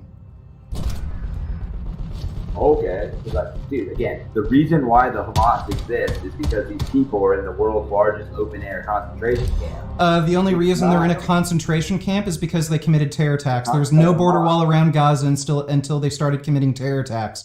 The majority of employment within Gaza came from Gazan citizens getting employment visas to work in Israel. After the terror attack started happening, a border wall was put up. Then they lost their visas to work within Israel, and that's why unemployment is so high within Gaza. So, what are you talking about? You're saying Israel's putting them in an open-air prison. The only reason they're in an open-air prison is because they were committing terror attacks. So again, after 1,200 citizens were murdered, after dozens of women were raped, after babies were set on fire, you're telling me Israel should have believed this idea that Hamas would stop attacking if they had just broken down the border wall. You are insane. I do think they should. That's literally why they're fucking going to war. The reason why they're fucking trying to fight back so hard is because they've got these people in a fucking cage and they've stripped them of all their rights. And they're in a cage. They're in a cage because of the terror attacks. So why are you blaming that on Israel? They're on a cage because they committed terror attacks. The terror attacks are in response to Israeli oppression. They're in response to Israeli murder. Well, great. And Israel responded. Well, great. And Israel responded by putting around a border wall, which is completely fucking reasonable. So, who's to blame? No, it's not fucking reasonable. Jesus Christ. What would have been reasonable was to create fucking 2 states at the bare minimum. Again, I think we should get rid of the whole fucking thing. Israel offered a 2-state solution multiple times. The last time they offered it, the last time they offered a 2-state solution, Palestinian authorities rejected it, and then that created the second Intifada, where Palestinians fucking took up arms. They were planting bombs and explosives and trying to kill Israeli citizens. It's because it wasn't a legitimate deal. It's like us trying to tell the Cool story. So why didn't they negotiate? Why didn't they actually try to have diplomatic, some sort of diplomacy? But, what do you expect from people who are being put in an open-air prison because they're committing terror attacks? Oh, okay. 2 million people in an open-air prison because how many do you think? No, it's not 2 million people. It's 500,000. The total Arab population around Israel is 2 million. The Gaza Strip? It's 500,000. The Gaza Strip is 500,000. The Gaza Strip has a population of 500,000. It's 2 million in total if you include the West Bank. Google it right now. Let's not go back. It's 500,000 in Gaza. It's 2 million if you include Gaza and the West Bank. Wrong. Look it up right now. Look it up right now. Use the Google. It's 500,000 living in Gaza. It's 2 million in Gaza and the West Bank. It's 2.2 million people. NPR, October 19th, 2023. Yes, that's Gaza and the West Bank. It's 500,000 in Gaza. And then BBC, according to the UN, just over 75% of Gaza's population. Over 75% of Gaza's population is 1.7 million people. That's the BBC on March 22nd, 2024. Statista, January 30th, 2024. Since November 19th, an estimated 1.9 million Palestinians in Gaza, over 82% of the region's total population, have become internally blah, blah, blah. Just reading down the search thing. Another one, Population Reference Bureau. The West Bank and Gaza, population profile. Gaza's popular. Oh, sorry, I was wrong. I don't know where I got the 500,000 figure. Never You're mind. good, bro. We're wrong sometimes, man. It is what it is. I'm not gonna say everything you've ever said is stupid and you're wrong at everything just because you fucked up then. Some of the shit you say is stupid and you are wrong on a lot of things, but you're pretty smart sometimes too. I don't know where I got the 500,000 figure. But anyway. It happens, dude. You heard. But anyway, you think Israel should have broken down the border walls after October 7th? Yes. Okay, so then Hamas could launch more terror attacks. They're not just gonna fucking launch more attacks. Yes, they are. This whole thing wasn't just. They launched. Okay, listen. It was a strategic After Israel. Wait. Oh Israel. So wait. Before October 7th, Israel offered a land for peace deal where they would have even gotten Jerusalem. They rejected that offer and they responded with violence. So after Israel shows goodwill by offering a land for peace deal, Palestinians react with violent uprising. Why would you expect, given that history, after breaking down border walls, they would not respond in violence? Wait, I'm looking up this land for peace deal that I never heard about. I've been pretty good about keeping up with this. Where? Please? Where? I'm looking at, where? You find that and tell me something. They were offered a land for peace deal, I think in the 1980s. What? I just thought you said after October 7th. No, I said before.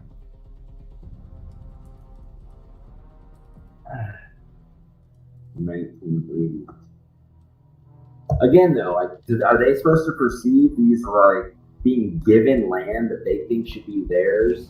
It requires perspective. Yeah, dirty culture, and you don't like. Okay, so again, when Israel offers an olive branch and says, "Hey, we want peace. We'll give you this land if you stop firing rockets into our territory," Palestinians respond in violence. So why would it be expected that Palestinians wouldn't respond with more violence if they break down the border wall? I think we need to find the details on this one. So I'm pretty sure this deal wasn't honored. The Palestinians didn't just shoot themselves in their own fucking foot. The deal was a snub deal. It's bullshit. I'm trying to find it right now. Is this Camp David Accords? Maybe 1978. Blah blah blah. Peace between Israel. That was Egypt.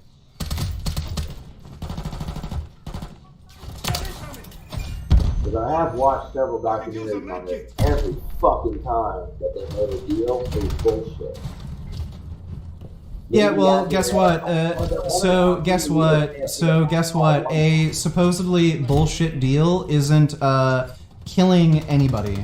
So again, when Israel offers land for peace deals, they respond in violence. When they're offered land for peace deals, they respond in violence.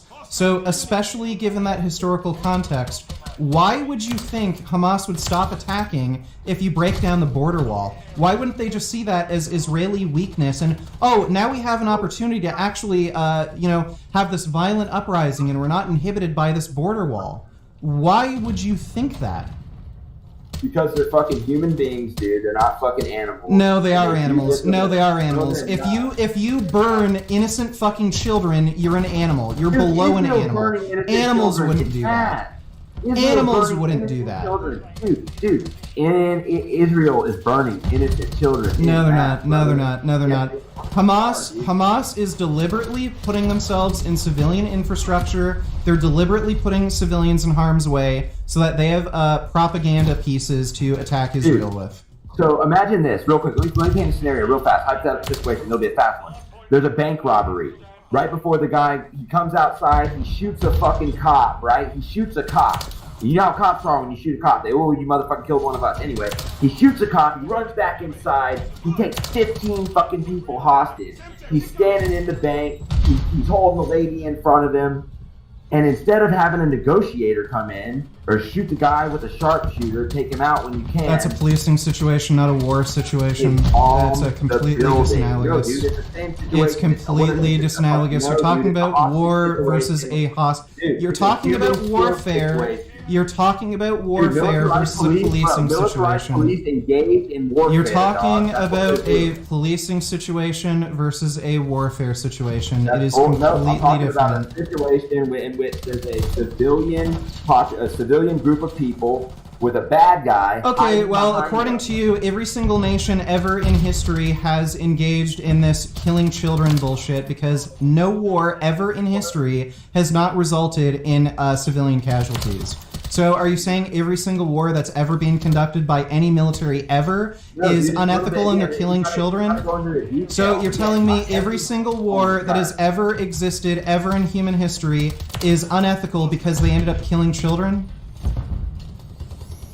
No, I'll give you an example real quick though. So for example, Britain fighting the Nazism, fighting against the Third Reich was ethical. No, they weren't. Britain responding. No, they weren't. Yeah, so you can look at the fucking Dresden bombing. You can look at that. Dude, stop. What I'm saying is, fighting against the Nazis was the quote-unquote ethical choice. But them taking and responding to the Nazi bombing of Britain and fucking doing fucking Dresden, that was not ethical. So what you do is you would look Okay, at that so moron. say, In that's World War fucked up. II, they didn't have precision-guided bombs that were dropped using computer systems. All they could do is launch bombs from planes that had virtually zero accuracy. The best chance of actually hitting a target is to go. The only chance. Target a military target. That's great. The only chance you can actually drop a bomb with precision is to go like 50 feet above the target to drop the fucking bomb. So when you're looking at these attacks like Dresden, watch Masters of Air show, did you? You didn't watch Masters of Air on HBO. You didn't watch that, did you? Masters of Air about the bombers, about the bombing runs that they ran out of Britain into World War II, fucking France and Germany. They did pretty precision bombing, brother. It was just two different styles. The British liked to bomb at night. Hear me out. The Americans did precision bombing. Yes, the fuck they did. You need to read this. You were wrong. No, you're not even listening to what I'm saying. You're not even listening to what I'm saying. So you're not listening to what I'm saying. You're not listening to what I'm saying. You're just talking over me. They didn't have any precision bombing guidance systems, so the only way to ensure that a bomb is actually going to reach its target is to get extremely close to the target. Sometimes planes would have to get 50 feet above a fucking target to drop a bomb. You can't do that if you're getting shot with anti-aircraft fire, or if you're in a dogfight and other planes are trying to shoot you down. So what they'd have to do is climb to a safe altitude. Shut up! What they'd have to do is climb to a safe altitude and drop these bombs, hoping to hell they'd actually hit a target, and oftentimes they fucking wouldn't. That's one of the reasons why you see such high civilian fucking casualties in World War II. It's because they couldn't use like a fucking weird JDAM that's controlled with a computer guidance system that uses GPS. Okay, moving on from Dresden, because we're not going to go anywhere with that one, because it was an intentional bombing, it was fire bombing, it spread through the city in the wind. But anyway, you don't agree, whatever, we got to move past that one. Tokyo, how about that? Let's just move to that. Yeah, the bombing of Nagasaki, Hiroshima were completely indiscriminate. Every single major city, we bombed almost every single fucking major city, killed thousands, hundreds of thousands of fucking civilians. Sure, great. Guess what? In every war, name one war where citizens weren't killed. Name one war where civilians haven't been killed. I'm not worried about the fact civilians die. It's just when they die in mass, when it's intentional targeting, bro. Okay, so can you provide any evidence that Israel's intentionally targeting civilians? Oh my fucking god, there's so much evidence that there's... So you don't think that they... I've heard you respond to this, pretty funny. You don't think they intentionally bomb those marked aid trucks, the UN? You don't think they're intentionally destroying... No, they didn't intentionally bomb aid trucks. They made a clear mistake. They haven't broken records for the number of journalists that have been killed in a war zone. They haven't done that. Yeah, so some of these supposed journalists are actually in Al-Qassam brigade. There's so a fucking video. Can you give me a reason why Israel would want to attack aid trucks? Because they're trying to fucking intentionally starve and make Gaza unlivable. Because they're trying to intentionally starve Gaza, even though they're allowing aid to go through. So they're allowing Dude, aid to they're go not- through. They're they're trying to allowing very open up the little aid Rafah to go crossing, through. but they're trying to starve Have you the seen what the population. Israelis are doing? Have you seen what the people on the So other side you're are telling me Israel deliberately targeted aid vehicles Yes. and wasted hundreds of thousands of dollars of military equipment so that Yes. 5 people wouldn't get food that night? Not 5, more like 500, but sure. Okay, You can so look this you're stuff up, bro. fucking It's not- completely delusional. You're you gotta completely spend and more time utterly on fucking delusional. Google. You're You don't look shit completely up, and apparently. utterly delusional. You're saying I'm a not, democratic dude. nation. You're Now telling me a you're just ad democratic hominem. nation. Now you're literally just You're calling telling. your Shut name. up. You're telling me a fucking yeah, yeah. democratic. You're telling me a democratic nation I don't give a fuck intentionally about the targeted Nazi aid bullshit that trucks. you espouse, dude. You Shut keep saying the same thing up! about democracy. You're telling me What a does it fucking mean democratic yourself, dude? nation What fucking deliberately mean? targeted aid trucks, which they knew would leak out Yeah, into the news. jackass. People would Idiot fucking find out jackass, about like this. all people They're idiot destroying their own public reputation just so Yes, that they could prevent jackass. 500 people from getting food Yes, that you night. fucking idiot. Okay, Yes. so you're just delusional, right? You're No, just dude, I drinking the can Hamas show you Kool-Aid. proof, bro. You're I drinking the can show you Hamas proof. Kool-Aid.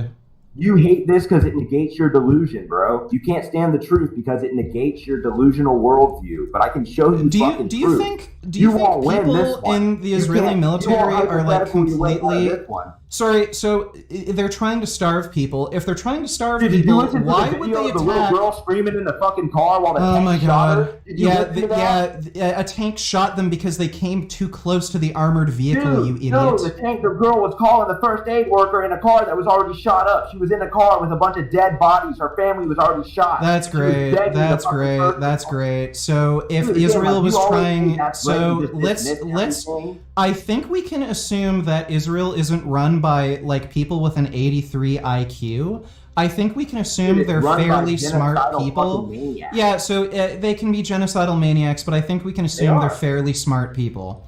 Now, you're telling me a fairly every smart dollar person is going to target 2 aid trucks and prevent only 500 people from getting food that night if they're intending to starve the population, rather Yes. than just blocking the fucking aid entrances at these border crossings. Why would they Okay. do that? Do you think that's a bigger PR issue to kill You think aid that truck workers? You don't believe any of the human rights organizations, do you? You don't believe the UN. You think it's all a big Palestinian fucking conspiracy with all their money and resources. They're just pulling the wool over the world's eyes. Okay, dude. so Again, your only use evidence that Google, they're bro. trying to starve the population be is so 2 pissed aid off right trucks now where talking to you you're because telling me you- they're trying to starve the population because 2 aid trucks were are. bombed by Israel. No, That's your not because you evidence. fucking- dude, bro. Again, everything we talk about isn't happening in a vacuum, bro. When I say one thing happened, that's not me saying that's why and that's the only reason. Like you gotta open. Provide your your best evidence that Israel's trying to starve the Gazan population. I'm doing it right here. So you need to go to, please type this in, Euromed Human Rights Monitor. Euromed. Yeah, and so there'll be multiple- Euromed has been caught lying about some of these Oh, figures. for fuck's sake. And Israel's been caught lying multiple times. No, Like, they what is the haven't. fucking deal? So just present the evidence. So who's your source for Euromed lying? Where are they lying? What's the Yeah, lie? you can Is it actually the lie? look up some of the Proof? figures. Are you talking about the 500 food trucks per day figure? Is that what you're talking about? Nope, I'm talking about a new Euromed Human Rights Monitor report titled Killing Starving Palestinians and Targeting Aid Trucks, a deliberate Israeli policy to reinforce famine in the Gaza Strip, that's the full title, reveals the killing of 563 Palestinians and the injury of 1,523 more due to Israel's targeting of people waiting Yeah, for aid. link it in the links channel. Responsible for organizing Link it in the links channel. Jesus H. crap. I got it. And then I'll get more sources. Like, yeah, thanks for fucking at least being willing to read. Jesus Christ, a lot of people I fucking talk to and argue with are afraid to read anything. You can't share information, fucking, so you really can't come to any conclusion. So I do appreciate that. I appreciate you being able to have a heated fucking discussion. A lot of people can't do that either. All right, here we go. Fuck, where is it, brother? BG posted links. It's No, the not that. top. It's the one at the very top. It says links.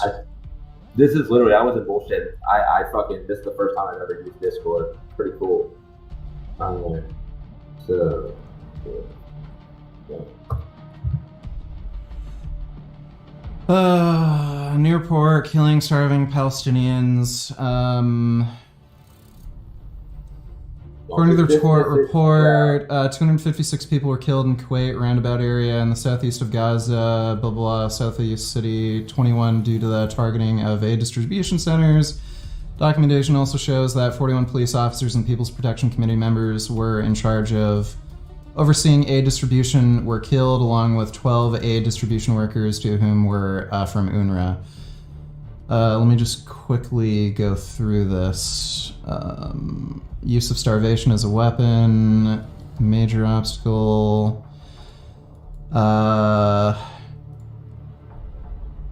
So Israel is being a major obstacle of humanitarian aid entering the Gaza, targeting aid and storage and distribution facilities as well as on trucks. It has also targeted people waiting for the aid and those in charge of distributing it. Let me see. It's ugly, dude. Fucking, it's ugly, man. Yeah, well, they're just saying this. They're not actually providing evidence. Weird. I mean, there's so much more to it. Obviously, they don't always just show you the fucking dead bodies right away. But you can find stuff. If you want to see the brutality, you want to see more. You're not going to see that just in a regular article or whatever report.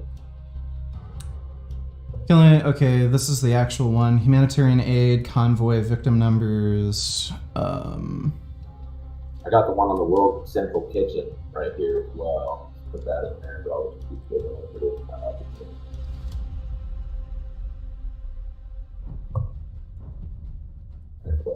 Share one on the same fucking thing. Might be the same damn thing. Doesn't, you know, it says, Mom talks about the World Kitchen. Yeah, but it's the same date, which is kind of interesting. It goes on April 3rd, and I think it's the same mom there. Let's share it. We're talking about the World Central Kitchen, not putting off motherfucking people that were aid workers.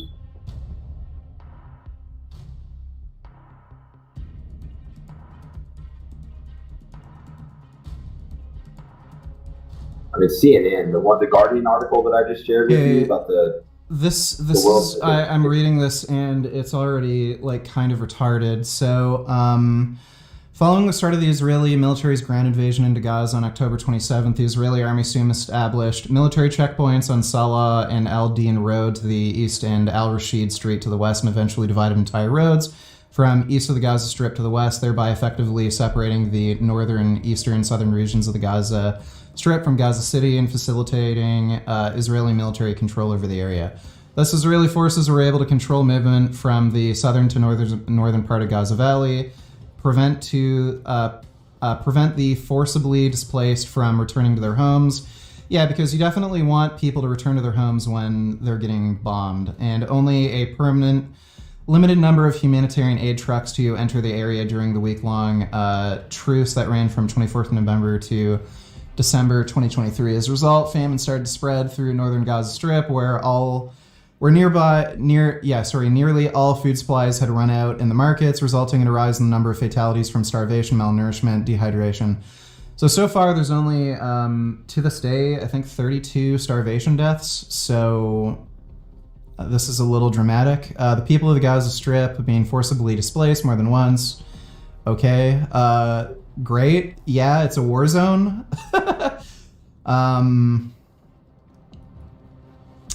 Israel is being extremely impeding humanitarian aid from entering the Gaza Strip, as well as targeting aid sitting in storage distribution facilities and trucks. It has also targeted people awaiting aid and those in charge of distributing. All these factors have taken on a regular and severe basis. Not really any evidence provided. Israel's targeting of personnel involved in overseeing and securing distribution, along with its refusal to cooperate with international organizations, led to a persistent state of chaos. Dissolving UNRWA, the primary international organization responsible for introducing and distributing humanitarian aid in Gaza Strip, has exacerbated the situation. So to put this in context, UNRWA has had a lot of weird shit in their organization. They were actually distributing textbooks in Palestinian schools that actually called for violence against Israel and told Palestinians to martyr themselves to kill Jews. So UNRWA's had a very rocky relationship with Israel for those such reasons, and UNRWA's also been has had Hamas members inside their organization, and Canada actually pulled their support for UNRWA, and I think a few other nations did. Humanitarian aid convoy victims and numbers. So Euromed monitored, documented. So by the way, when Euromed documents killings, I think they have the highest fatality estimate of any organization by far, and that's even including the Palestinian Health Authority. So they're certainly they're accounting mortality. for they're trying to account for the bodies that are unaccounted for. Obviously, the people who are missing, the bodies that are under the rubble. That obviously, once you, especially, you got to think, man. Think of how quick those people had to go. The Palestinian Health Authority also does that. Again, they're over. I don't know how many. Well, wait. They've overcounted total deaths by about 10,000. So their death count is about 10,000 higher than even the Palestinian Health Authority, which is controlled by Hamas, which should have a very high risk of bias for overcounting the amount of deaths. Or they just tell it how it is because it's that fucking bad and they don't have to fucking lie about it. You know what I mean? Well, they're overcounting by 10,000. So why would a Hamas-controlled organization have a lower risk of bias than Euromed? Let's see. I think that what that kind of tells you, I think Euromed's probably fucking accurate, and Hamas is probably just they're telling you what they know. I mean, to me, that's not an indicator of like fuckery. The fact that this neutral party, that's Euromed, this human rights organization that's not run by Hamas, is giving you an even higher number, and Hamas is giving you a lower number. With that, you can kind of deduce that it might be even safe to say that it's somewhere in that range. Again, the Palestinian Health Authority is controlled by Hamas, so when an aid organization is overcounting them by 10,000, that's kind of an indication that they're overcounting. What? No, the fucking. I'm sorry, bro. That's not that. Well, I'm not following that logic at all. If the Palestinian Health Organization if they're run by Hamas and their number is like 33 or 34,000. And you're telling me that Euromed's is 10,000 more, correct? Yeah, I'm saying Euromed is counting 10,000 deaths higher than the Palestinian Health Authority. Again, and the Palestinian Health Authority is controlled by Hamas. So when Hamas has the greatest risk of bias for overcounting, and you have an aid organization counting 10,000 bodies higher than them, that's a little suspicious. You can also look at their, by the way... Nope, you can't say, dude, no. You can't say that because you think, see, that's you just conflated the two. You cannot say that because there's a high risk of Hamas butchering their numbers and overinflating them, that it's fishy that an aid organization would have even higher numbers. So again, that doesn't... Just because there's a high risk that Hamas could fudge the numbers, that aid organization and other organizations having their estimates being somewhere in that range, if not higher, should actually give more credibility to the argument that number that Hamas is presenting is actually probably accurate, and it might even be less. You can't say that. No, not necessarily. So you can also look at the method that they use for death tally counting. They actually rely on just video from news media to estimate. That's one of the most unreliable methods of counting. By the way, in section 2, they're talking about the Flower Massacre.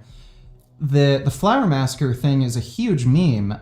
Most of the people who died during the Flower Massacre were killed by aid truck workers freaking out, noticing people were trying to get inside their truck, and they tried to get away and they ran over civilians.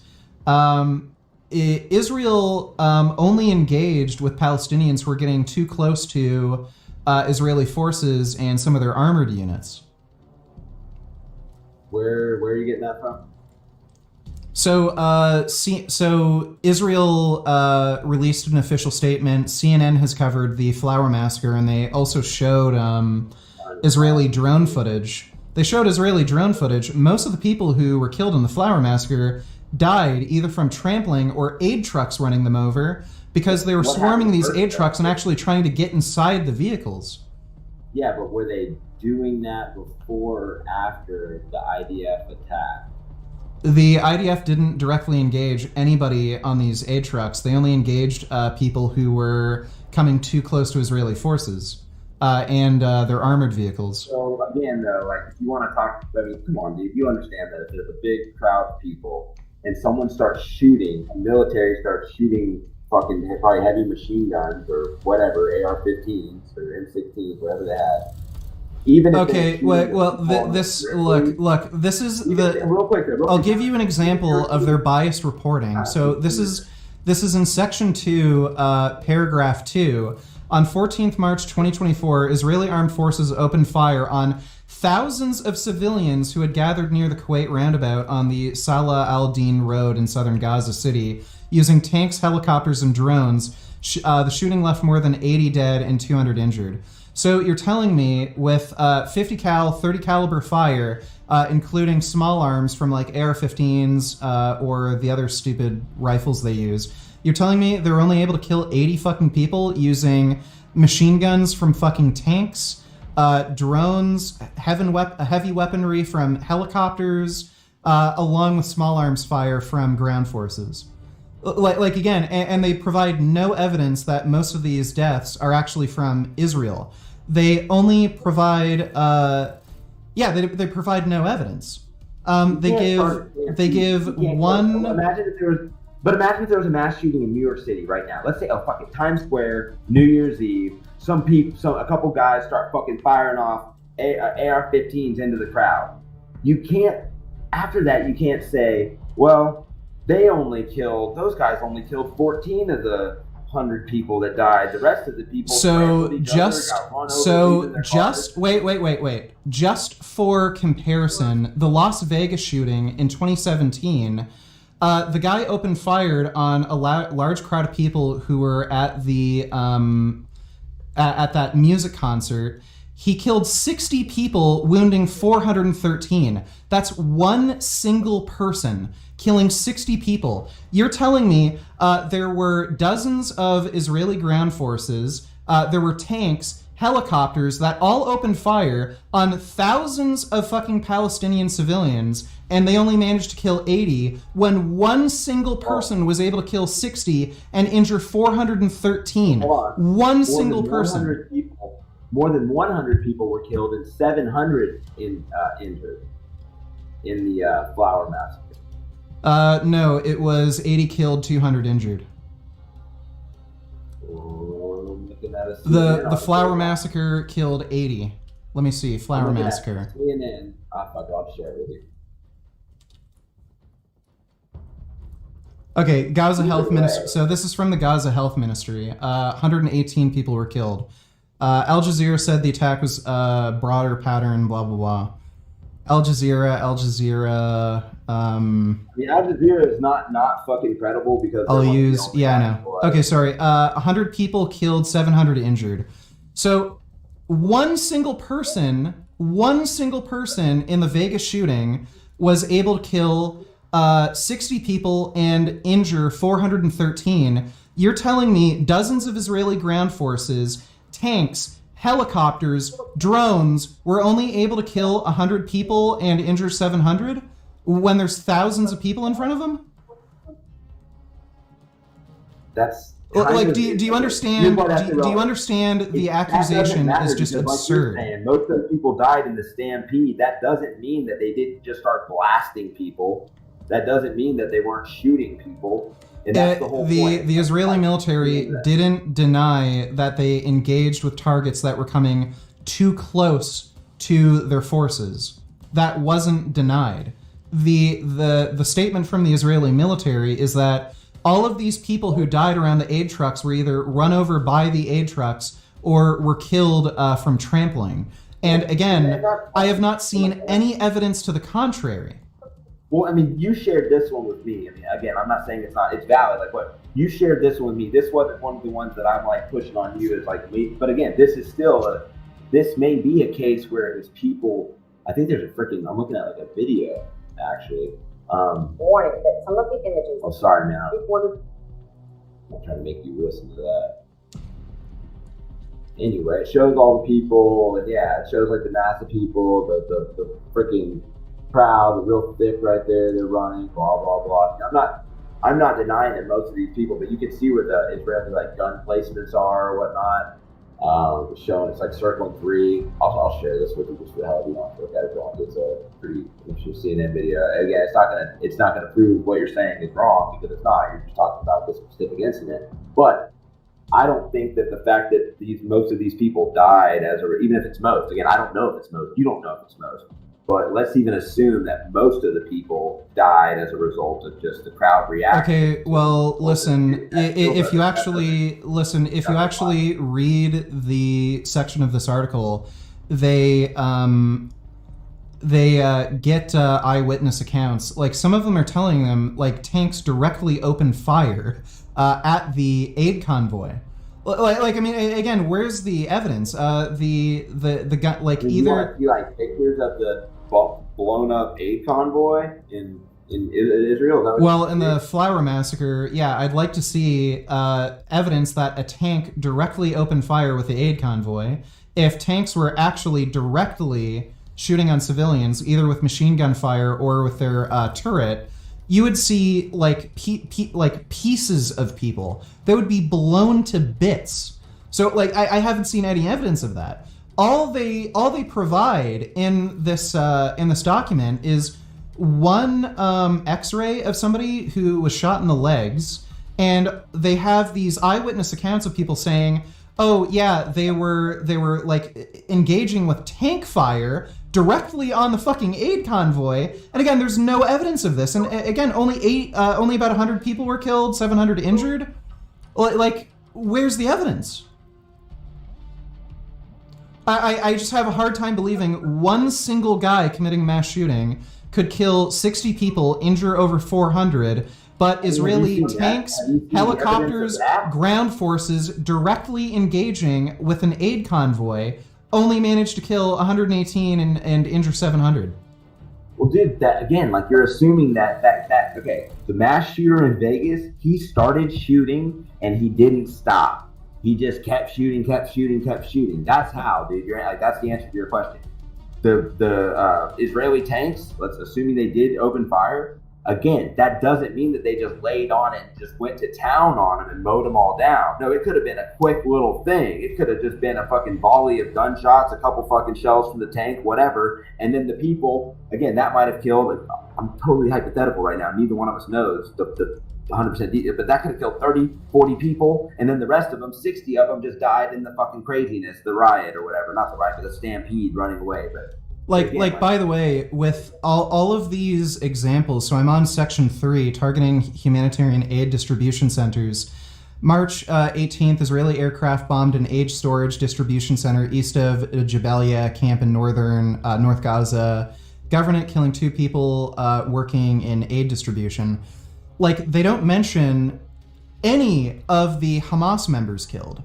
Like, you would expect, like, these aid convoys rarely get much security help from the IDF themselves.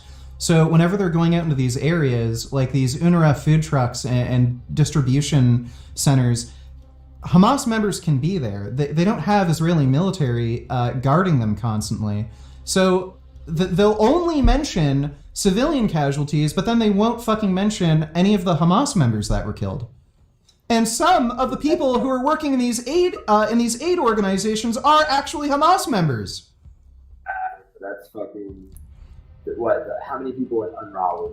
Okay, so look, if you're going... So look, here's the fundamental problem. You're giving me a link to Euromed, who's claiming Israel is bombing these aid convoys. And they deliberately leave out the fact that they're killing Hamas members at some of these aid distribution centers. They're also being very scummy. By the wait. They're also being extremely scummy. They don't mention the munitions that were used, and they also don't mention exactly where these targeted attacks took place. They'll say they bombed an aid distribution center, but they won't mention that they targeted Hamas officials that weren't directly in the aid distribution center. So, like, if you're gonna say, wait, if you're gonna tell me, if you're gonna send me information that Israel is bombing aid distribution centers, show me how many Hamas members were at these aid distribution centers. Show me Hamas casualties, and then show me civilian casualties. Because if you can give me an example of them bombing aid distribution centers or aid workers that were not Hamas members, weren't anywhere near Hamas, and they just bombed an aid convoy, which has happened, unfortunately, then I'll say, okay, well, if this keeps happening, that they're bombing these aid workers, no Hamas officials are around, there are no Hamas casualties, and they're just bombing aid workers, then you have an actual argument. But this document you sent me is incredibly biased and disingenuous. I mean, dude, is every source that goes against your bias? It is when they don't show the full set of information. It is when they don't show you the full set of information. They're not mentioning that Hamas officials were in the area. They don't mention Hamas casualties. They only mention civilian casualties, and they also leave out the type of munitions that were used. So, what difference does that make? What difference does it make? You're claiming they're targeting aid convoys, and if Hamas officials are in or around these aid convoys, then that makes it, then that disproves your point. They're not targeting aid convoys, they're targeting Hamas officials. Wait, so in these articles where they're talking about them shooting aid convoys, the reason why they're not mentioning Hamas fucking people is because there aren't any, bro. That's total complete bullshit. No. Then why in this report? No, that is total bullshit. I know some of these. I recognize some of these reports, like the March 18th attack. They did kill Hamas officials. They leave that out of the report. And they don't mention, they also they're very clever with their wording. They don't mention anywhere in this report, no Hamas officials were killed, no Hamas members were around. They deliberately leave that out. If they were trying to prove they're just attacking aid convoys, and that's it, then they would say, they attacked this aid convoy, 2 workers were killed, no Hamas officials were killed, or no Hamas members were near, if they were actually trying to prove that point. They're deliberately leaving that information out so that you think when reading this, Israel is just attacking aid convoys. Again, let's just think of this logically. If you were part of this Euromed organization and you wanted to prove Israel is deliberately attacking aid convoys, if you were writing this article, wouldn't you have said in each of these examples, Israel killed these many civilians near an aid convoy, and there were no Hamas officials present? Wouldn't you write that to prove the point that they're actually targeting aid trucks to cause starvation? It's necessary. If there weren't any Hamas people nearby, then they don't have to say that. Okay. I know for a fact, like the March 18th attack that's mentioned in that article, there were Hamas officials in that location. So again, if you wanted to prove, let's think of this logically. If you were part of this Euromed organization and you wanted to prove Israel is specifically attacking aid convoys, there's no military objective. The only thing they're trying to do is kill Palestinian civilians by starving them. Wouldn't you show, here's the attack, here's what happened, this many civilians were killed, no Hamas members were killed? Wouldn't you put that information in there to prove that Israel was just attacking aid convoys and not targeting Hamas? They deliberately use weasel wording tactics like this to fool people who don't read between the lines. don't think so. I think if anything, it was just. Sorry, let me just ask you this directly. It's a yes or no question. Listen, it's a yes or no question. Let me ask you this directly. If you were writing this article and you were doing this investigation and you wanted to prove that Israel was deliberately attacking aid trucks to cause starvation, would you not write in these articles that they targeted an aid truck, civilians were killed, no Hamas officials were killed, nor were they in the area? Would you not write that? If I answer this wrong, you're just going to tell me I'm an idiot. That's where it's going. So there's no point in that. It's a yes or no question. Would you write? I get it, but it's a pointless yes or no question. I'm saying that the lack of that information does not disprove. It does. That. It does. No, it does. It absolutely does. If it absolutely does, and it invalidates everything they're trying to say. If they're trying to claim, it invalidates everything they're trying to say. If they were trying to, listen. Okay, here's a hypothetical. Let's say there was a shooting that took place. Wait. Let's say there was a shooting that took place. And let's say that there was a mass shooter at a mall. Let's say the police engaged with the shooter and accidentally shot a civilian that was hiding in some room. If you were to write a story saying, police shot innocent civilian, and you left out the part that there was a mass shooter there, does that not invalidate what you're trying to say, that the police were targeting civilians? Would it completely invalidate it? Yeah, so police have to engage with dangerous individuals on a daily basis. Sometimes they accidentally shoot civilians. If you were writing an article and said, police killed a civilian, and you left out the part that they were engaging with a suspect, does that not invalidate the point that you were trying to make, that they were like targeting a civilian or wrongfully killed a civilian?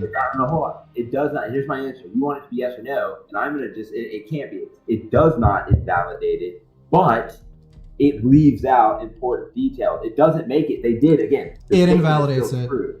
No, the statement's still true. No. If you're claiming Israel is deliberately targeting aid trucks, and you leave out the fact that there were Hamas officials around these aid trucks that were killed in the engagement, that invalidates your whole claim that Israel's targeting civilians. So, look, Euromed is full of shit. They have done tons of scummy things. It's with a relatively high degree of certainty, we can say they're overestimating the death count. They've also spread misinformation on the food problem with the amount of food trucks going in. And, again, they're deliberately leaving out of these reports that Israel was engaging with Hamas officials when some of these food trucks or food organizations were bombed. So again, if you want to prove to me that Israel is deliberately attacking aid trucks, show me some sort of article showing Israel engaged with an aid truck, they killed civilians, and no Hamas members were killed. Show me that. Okay. And you can show me at least one example. They have done that once, and they've come out and taken responsibility for it, and they've said it's a mistake. And it was a very egregious mistake. See, I think this one. I think the right one. They attacked 10 aid trucks and 2 armored vehicles marked with UN insignia. Isn't this the Flower Massacre? United Nations convoy carrying vital food supplies, Gaza, before ultimately blocking the trucks from progressing to the northern part of the territory. Palestinians, famine, blah, blah, blah. Correspondence in the Israeli military that show the convoy route was agreed upon by both parties prior to the strike, according to an international document, main UN relief agency, which also saw ANN. Truck was one of 10 in the convoy, sitting stationary in an IDF holding point when it was fired upon. No one in the convoy was hurt, but much of its content, mainly wheat flour, destroyed. Tracing the strike offers a window into the major challenge in the humanitarian effort, so no one was even killed. Convoy had food on it heading to the northern part. Convoy, blah. You just asked for a proof of them deliberately targeting the aid workers. We did the criteria. It's one of many incidents where aid convoys, as well as warehouse storing aids, have been hit since the war. So Israel launched bombardment, blah, blah, blah. What's Israel's official statement? UN aid convoy carrying food was hit by gunfire. Convoy traveling along the humanitarian route. Let's see. CNN investigation has identified 3 Israeli warships visible in imagery taken 2 hours after the attack that could be possible perpetrators. So again, this is probably just some sort of miscommunication or misunderstanding. Wait. So wait, I'm not denying that Israel has has hit food suppliers or one of these aid trucks. I'm not seeing a pattern of them deliberately doing this, and the Euromed article you linked me deliberately left out of these examples that there were Hamas officials in the area. I know specifically the March 18th incident, there were Hamas officials in the area that were killed. They deliberately left that out of the report.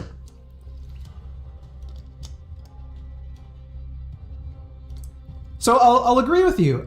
Israel could possibly do a better job when it comes to notifying, members of their military, whether it be the Air Force, drone pilots, all these things, and making sure they're well aware of where these approved aid routes are, having better communication of where these aid trucks are, shit like that. There have been some instances, and I know of one where this led to a death of an innocent civilian.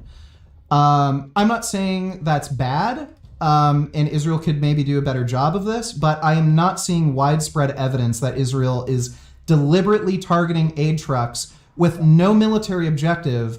They're just targeting aid trucks and trying to destroy these aid trucks or kill civilians distributing food. That is bullshit. No evidence of that whatsoever. That's given the evidence of it, you just don't want to accept the evidence.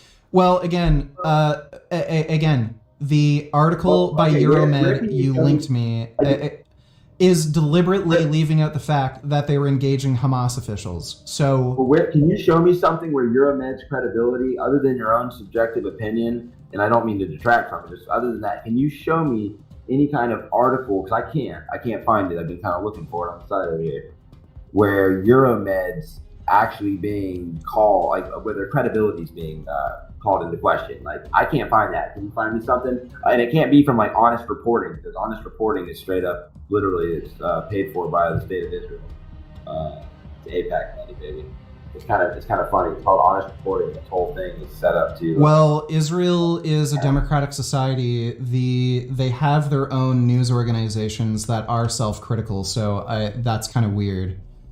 Well, they do. They might have like Jerusalem Times. I mean, sometimes it's critical to the Netanyahu government sometimes, but they're not gonna. That doesn't. Okay, look. If you can show me an aid organization that has compiled a list of aid trucks that have been targeted by Israel, where they mention specifically those aid trucks had no Hamas members near them.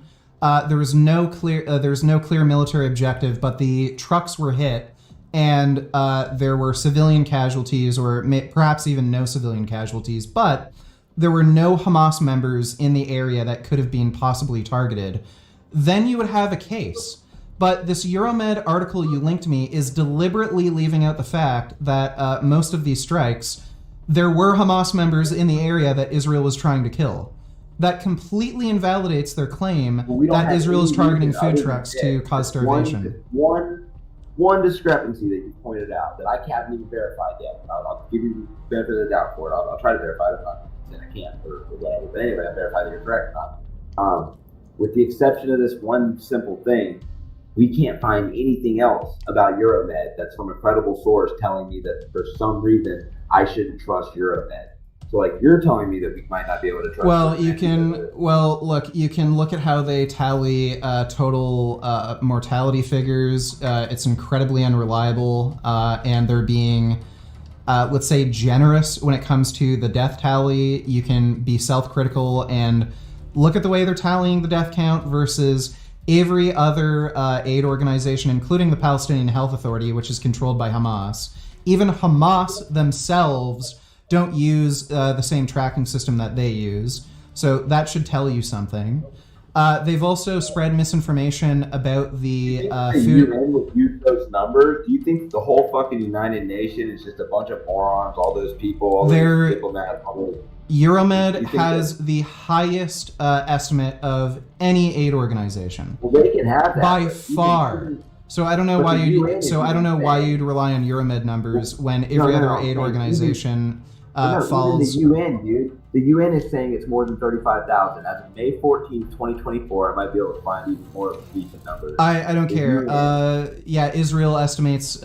Israel has those same estimates. The U.S. government has about those same estimates. The AP is doing an analysis. The AP is like confirming. They just 3 hours ago takeaways from the AP analysis of Gaza Health Ministry death toll data.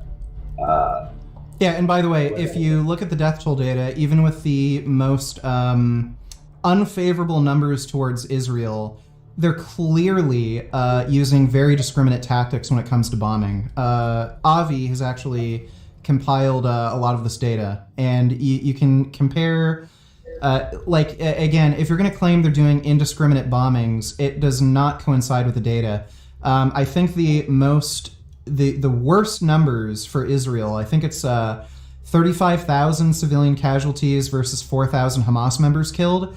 Even with the worst numbers possible, that falls in line with what you would expect for discriminate attacks towards Hamas.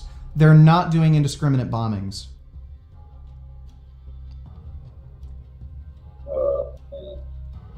That's not true. Yes, it is. Yes, it is. If you're claiming they're indiscriminately bombing, you can look at the Dresden bombing. You can look at Hiroshima, Nagasaki. All of those have a risk ratio of less than 1. With the most favorable numbers towards Israel, the risk ratio is 47. The least favorable, it's about 26. So again, even with the least favorable numbers, you're still seeing Israel being extremely discriminate. What do you mean the risk ratio? Explain that. The risk ratio of civilian versus military casualty figures. What are you saying that the risk ratio of civilian versus military is for Israel? The worst numbers indicate a 26 risk ratio. The best numbers indicate a 47. So 26 civilians. And with indiscriminate bombing, you would expect to see a risk ratio of 1 or less.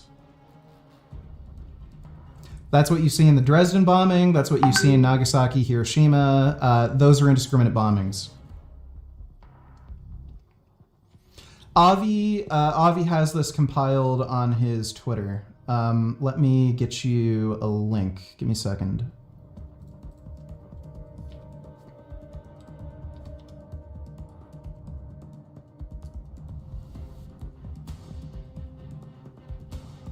I'm not sure if that's gonna do it for me, but I'll put that out. So here's the link. I'll post it in the links chat.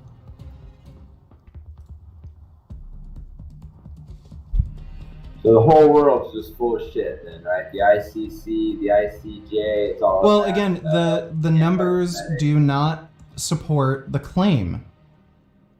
I mean, is that God, if you look at if you look at the relative risk of militant to civilians killed in urban combat, you can look at all of these other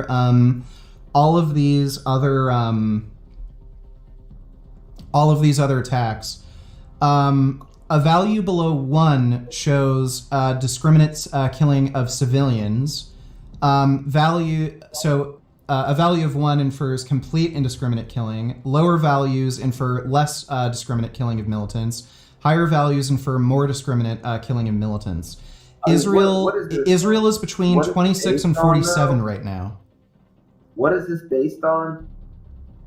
This is based on civilian versus militant casualties. Never been considered, because obviously for me with this, it's just okay. You look at Gaza, like we were saying earlier, roughly You know, if you want to say what percentage of the buildings in Gaza are destroyed right now, it's hard to think that every single building is a Hamas hideout and that they are just discriminating. They haven't bombed every single. They haven't bombed every single building, and again, they asked for evacuations.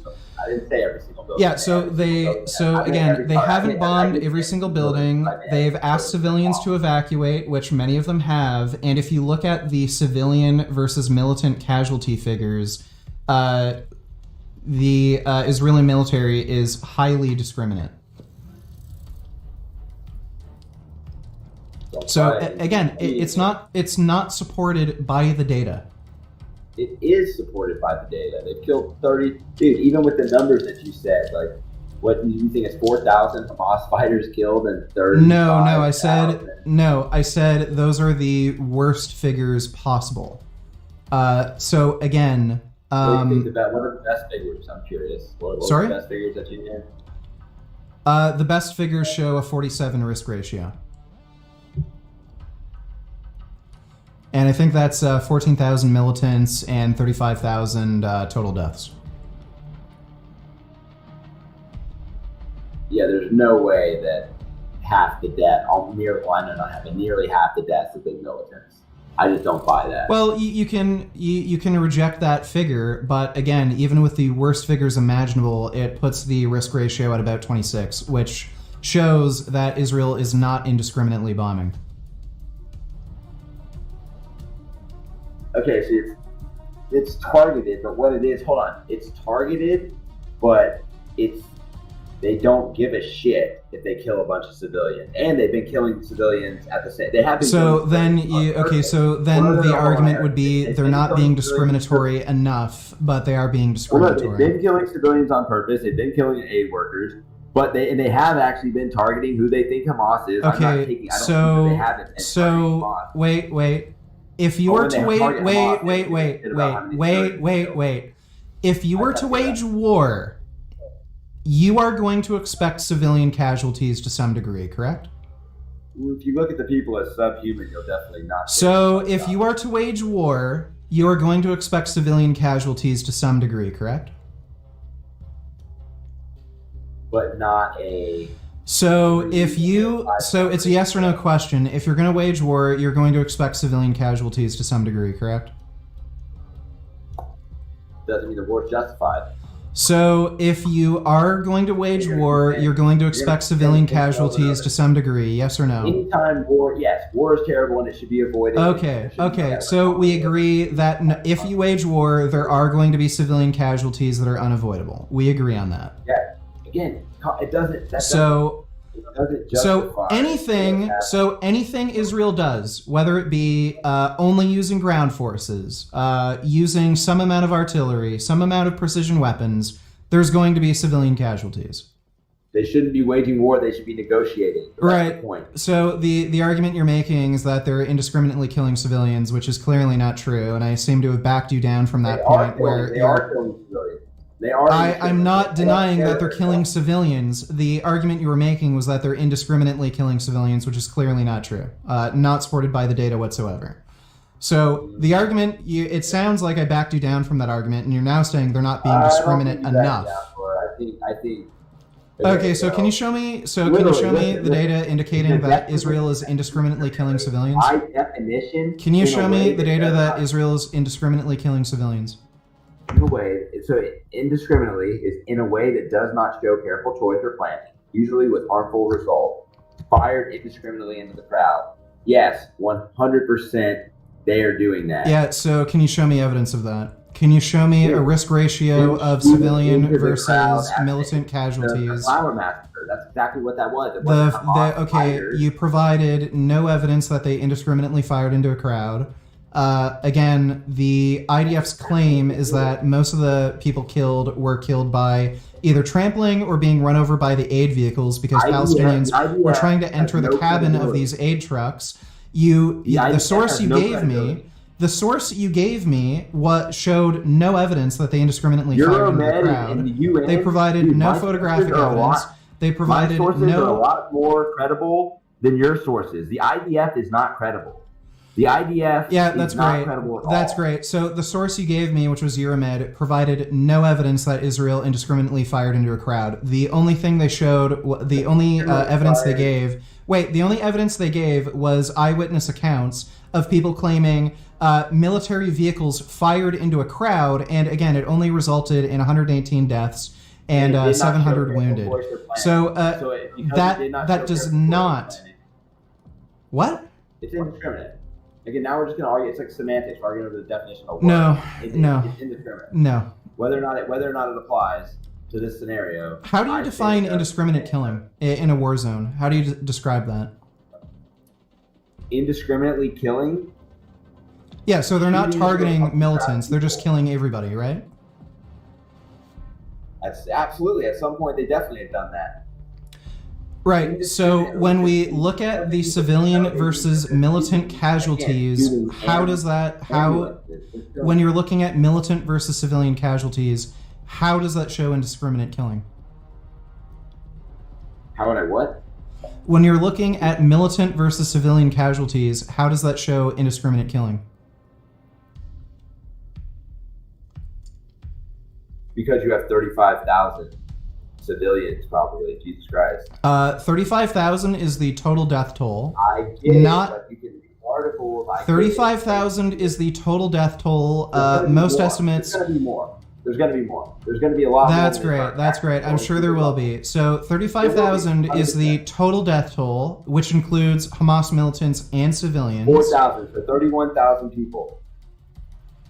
Yeah, so that's the lowest estimated figure. The most accurate figure is probably 8,000 militants. So even if we were to go by the lowest figure, that still gives you a risk ratio of about 26. I don't care about the fucking risk ratio, bro. If you don't care about the risk ratio, then you don't care if it's indiscriminate or discriminate. That's what the data shows. I don't care trying to like quantify it when you're not fucking.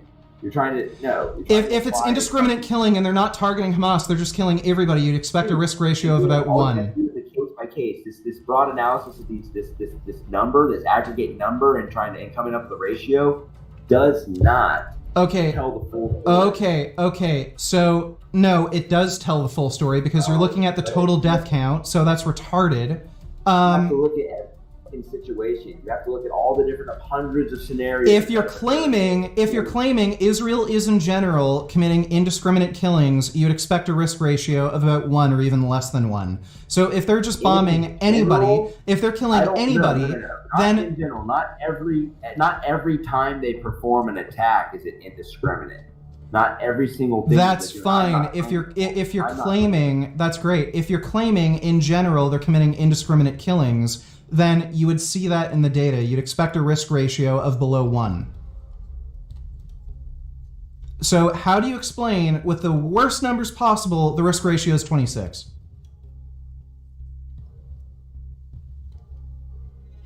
I'm up on the fucking numbers, dude. It's this ratio. Okay, if I could, wait. If I could set up a debate between you and Avi, would you be interested? All the different situations. I can literally share article after article from all many. Okay, well, that's great. We're looking at the total death count versus the total Hamas death count. If you're going to claim Israel is indiscriminately killing, then where's the data? Sometimes, dude, it's not broad. It's not every. It's sometimes. Okay, so it's only sometimes they're doing indiscriminate killing. So they're not indiscriminately killing in general. I don't think that there's very many times where they're. I have what's fucked up. Show me video, and I'm sure there is some, but I haven't seen any. I haven't seen a single video of Hamas militants engaging in war with the fucking Israelis. Maybe there's YouTube channels for that or something, but I haven't seen any of that in any of the media. It doesn't matter if it's fucking corporate back. Okay, do you watch a lot of TikTok? Huh? No. Do you watch a lot of TikTok? Because that might explain why. You can look at military channels. You can literally just go YouTube right now, Israel engaging with Hamas. You can find many videos of either Hamas with their own GoPros on engaging with Israeli forces, or you can watch videos of Israeli forces engaging with Hamas. So that is So if you're telling me, wait, if you're telling me you have not seen a single video of Israel directly engaging with Hamas, that means you've just chosen not to look. Okay? You have Google, you have YouTube, you could just search this. So the fact that you haven't seen it just proves you haven't bothered to look. Just like you don't bother to check anything that you don't think is true, dude. What are you talking about? I looked at your Euromed paper. The other guy I debated, he sent me something. I looked at it. Just for the hell of it. I want to watch the video just for the hell of it. I didn't say this because I don't think that Hamas is there. I don't believe there's no such thing as Hamas. I know. Like, by the way, Hamas fights in civilian clothing, and they don't always have weapons on them. So when you're seeing these videos of people getting bombed, that doesn't show you the full picture. Hamas uses civilian clothes. They don't fight in military outfits. They don't constantly have weapons on them. So killing unarmed combatants is okay? Yes. You can look at any human right. You can look at any human rights codes. You can look at any laws of warfare. Killing unarmed combatants is legal. Yes.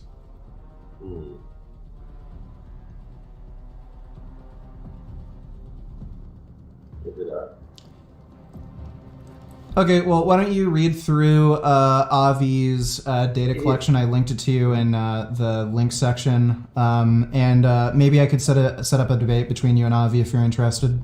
I don't know if he'd really be interested, but I gotta get going. I've been debating you for long enough.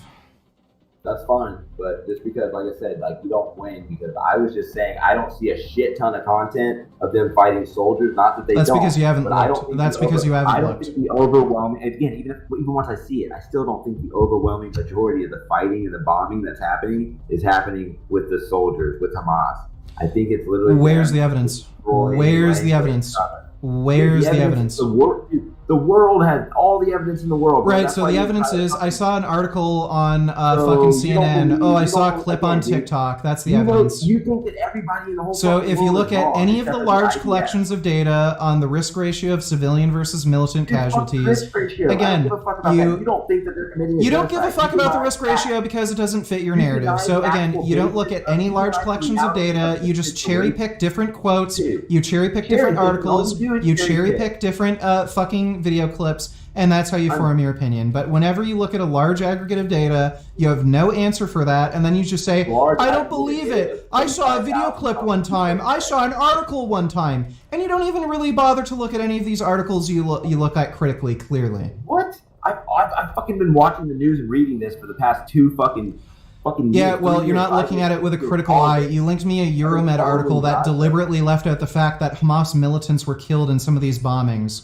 So you're not looking at any of this critically, but I gotta get going. Take care, dude. Hamas militants are killed if they're killing that's great. Maybe we can debate some other time on another stream, but I gotta get going. Take care.